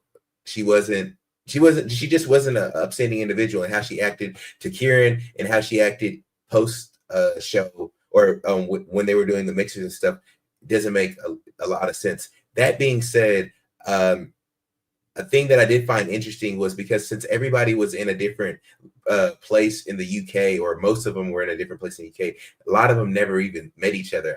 They never have seen each other to that point. So when people are like, oh, well, you know, so-and-so shouldn't have acted like this, or so-so, but they were engaged, or this and that. Sometimes you're talking to people that you haven't seen since the pods that you were deep into the relationship with, because it seemed like that was the case with Javin and Sophie. And I think they were talking about in a couple other exit interviews with other people that they didn't meet at the honeymoon. And so maybe at the mixers, it did get a little bit more chippy and stuff like that, because that's the first time they've seen each other and talked to each other in a while. So it did make a little bit more sense to me why you would have an argument with somebody like Javin and Sophie, or people would act or get super flirty because they haven't seen each other, one, and they also made it a little bit further than normal in the pods, where we would typically have a mixer. If this was Chicago, they would have a mixer or something like that a lot sooner, and those feelings could subside. You know, to your pessimistic comment, I was going to push back on it, but I was like, no, sometimes we can be pessimistic. But I will also say there are also times where we can just smell the bull on something. Like, you're not just sitting here and tell me, I walk in the room, I smell some bull in the corner, and you're going to tell me, oh, no, that's just the air wick. Nah, there's bull in the corner. I know what I smell. Like, you ain't about to convince me that I ain't smelling when I smell it. And I can smell a bull in this whole situation, especially during this reunion. The only part I did believe about Sophie was when she said she was trying to fix things with her mother. I think she is trying to do that. That's the only part that I was like, okay, that I think you're trying to do. And I commend you on that.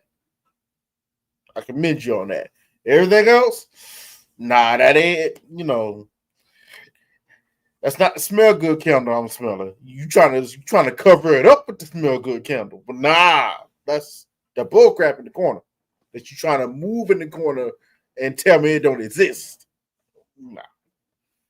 Miss me. Okay, so I have 3 unpopular opinions. My first one is that I like Sophie. I liked her all the way back in the pods. I'm sorry. I know she's not everybody's cup of tea, but I actually appreciated the fact that she stood on business and she was like, hey, listen, if you talking to me, you can't be going around giving gifts to people, not giving you a heads up. So I'm just going to go ahead and exit stage left. I appreciated that. I really did. I don't have a problem with it. I didn't think that she looked bad in that situation. I know a lot of people didn't like her, but I did, and I stand on that. So that's my first one. My second one is I'm not feeling anew. I wasn't feeling anew well before that whole, he's a liar situation, because like she was standing real hard on Christianity, but you are entertaining Patrick and his spleen.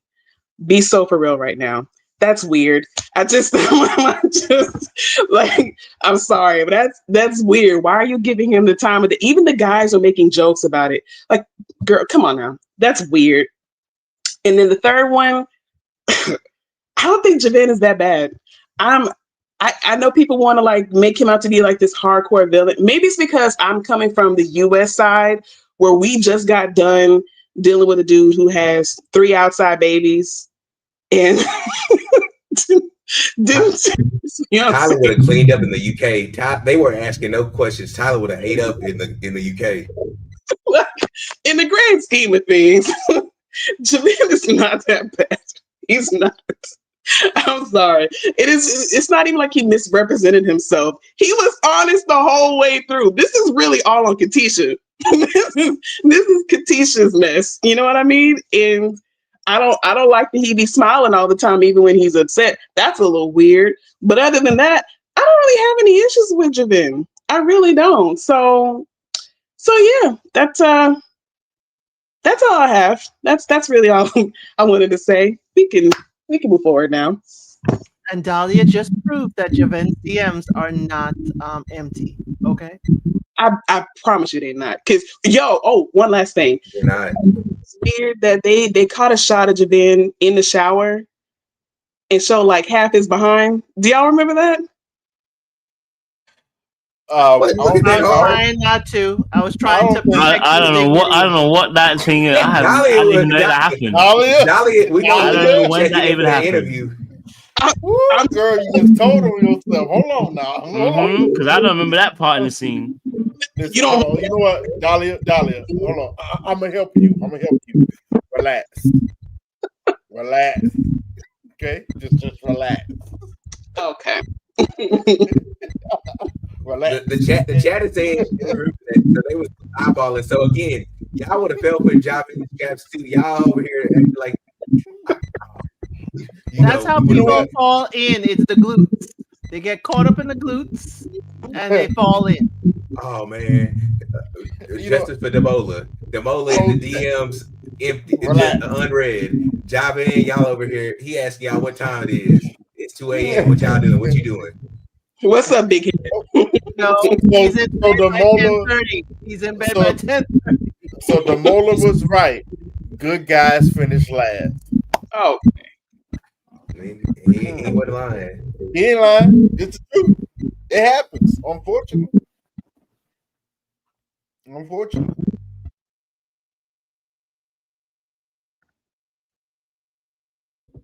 We lost the Dahlia.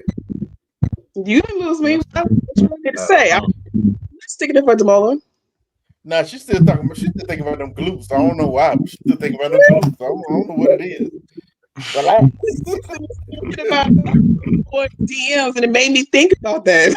Because it was out of nowhere. Like, he's the only one that got that shot, and they be doing that. They be doing these real slick. They do that. Yes.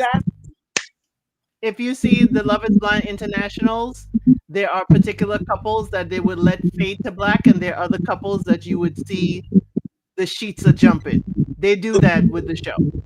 Yeah, I was like, whoa, okay, all right. Well, to be honest, they did pay attention to a few people on this show. Like they probably zoomed in on Javin. They zoomed in a lot on Barta a lot of the times, especially on that vacation. They did sexualize some people. You know what I'm saying? Even when Kyle took off his shirt, had the abs, Billy, they was like, oh, look at this, boom, real quick. So, TV.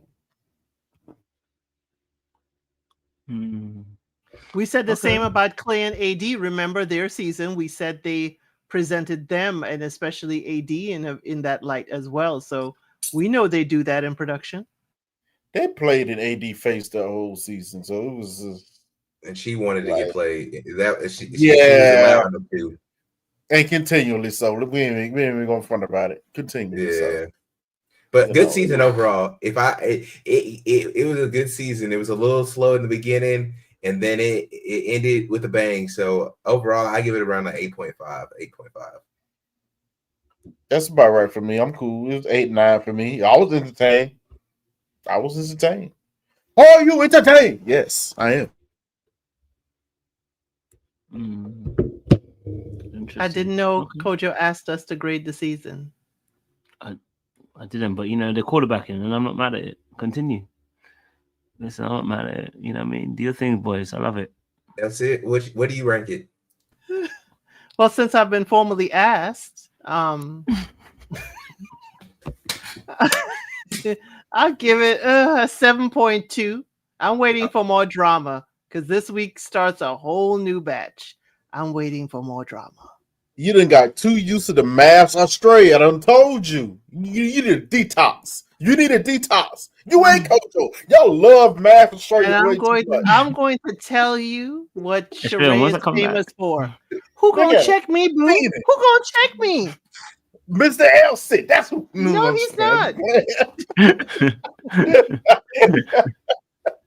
Because Oh, it's you know going to what? be carnage next week, and I am here for it. You know what? Hang on. Miss Dahlia, what is your rating for the show? What do you view the show as? Okay. I was going off of a letter grade here, so I was giving this a strong B minus. Like my heart is not involved in it like I have been in previous seasons and franchises, but I was entertained. So yeah, nice little B minus. I'm waiting for France though, because I just know they're gonna give me the drama that I'm really craving, and I'm excited for it.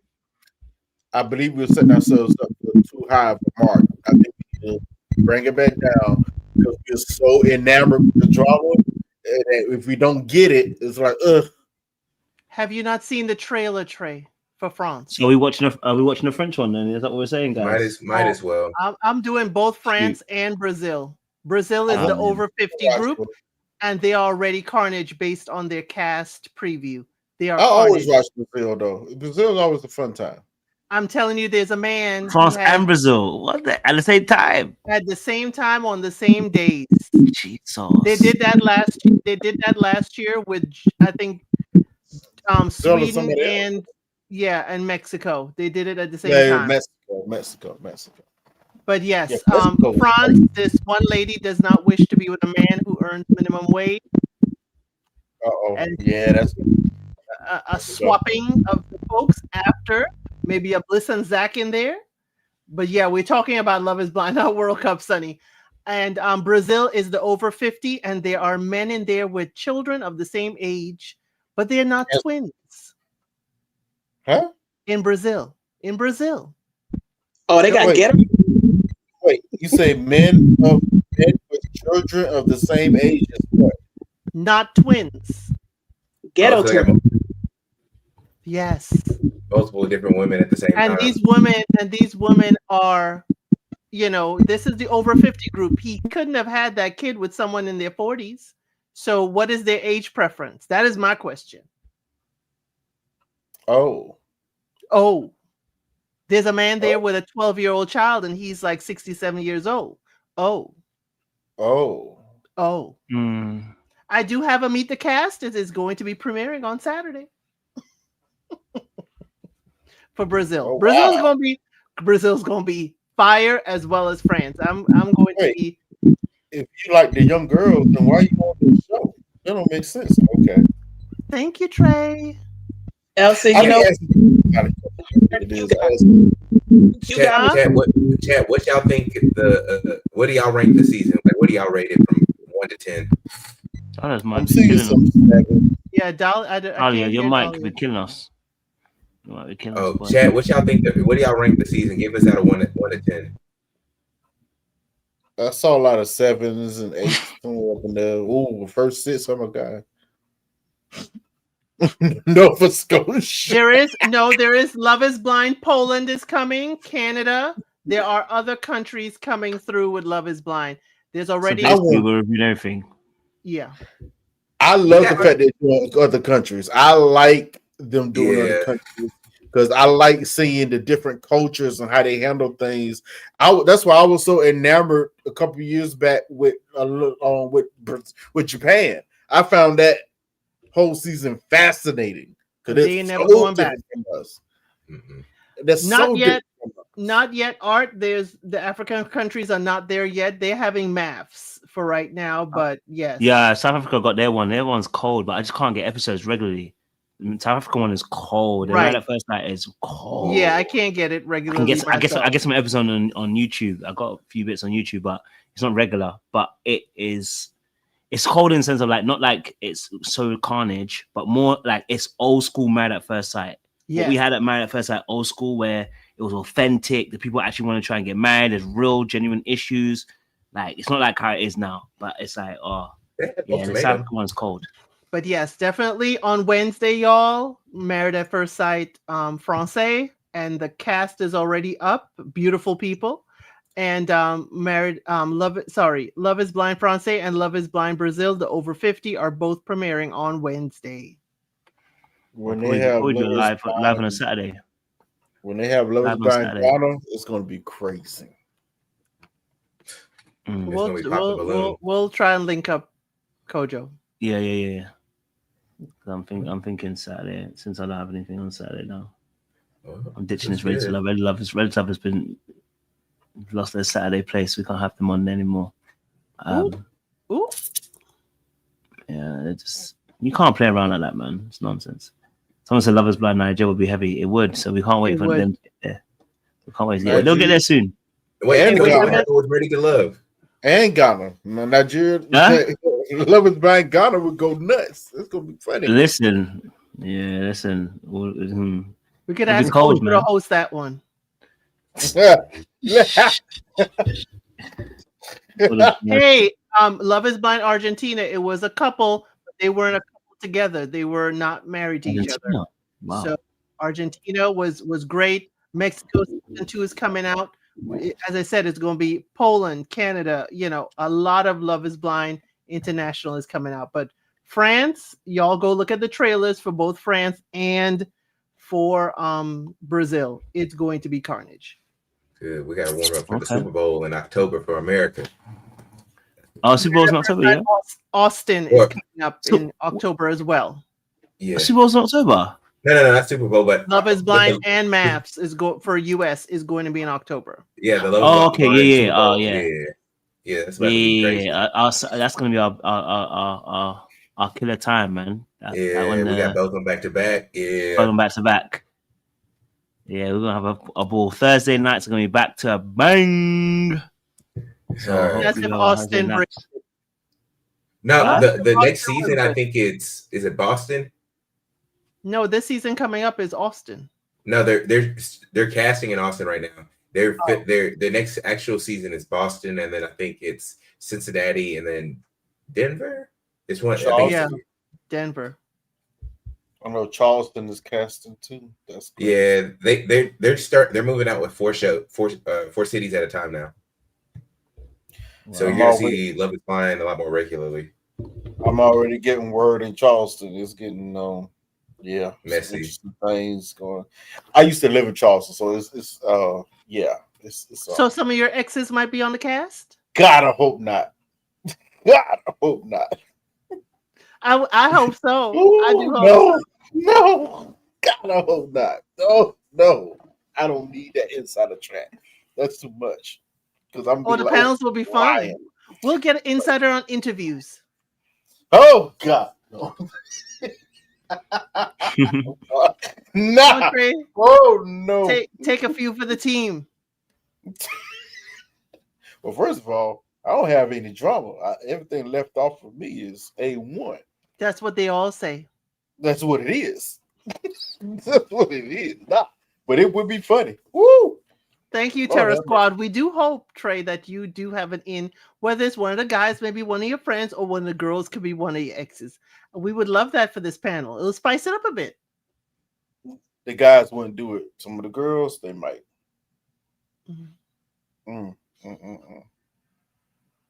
Yeah, we already getting word. Like people, yeah. I already had some conversations with some people. It's I'm like, who? Willie? Oh no, please don't. Somebody talk them out of it. Talk them out of it. Stop trying to block people's check, Trey. Stop. I'm thinking about their families. Their families. Okay. They're good people. So don't be exposed to that. Oh my God. I'm sorry. I'm still stuck on Easter. You said there was 4 cities that they're taping at the same time. Yeah, they got so you know that all of the kinetic stuff has gone. Like this was their proof of concept episode or season. So Mavs, since they're moving it to Peacock, Oh, it's gonna be crazy. It's gonna be nonstop the whole time. It's no more. Oh. It's no more love in these shows anymore. It's Drama, it's drama, and Mass they know produced. they got a system. They got a system now. Mavs is turning into Australia. That's what's about to happen. That's Oh, what is okay. about to happen. Yeah, it's no longer.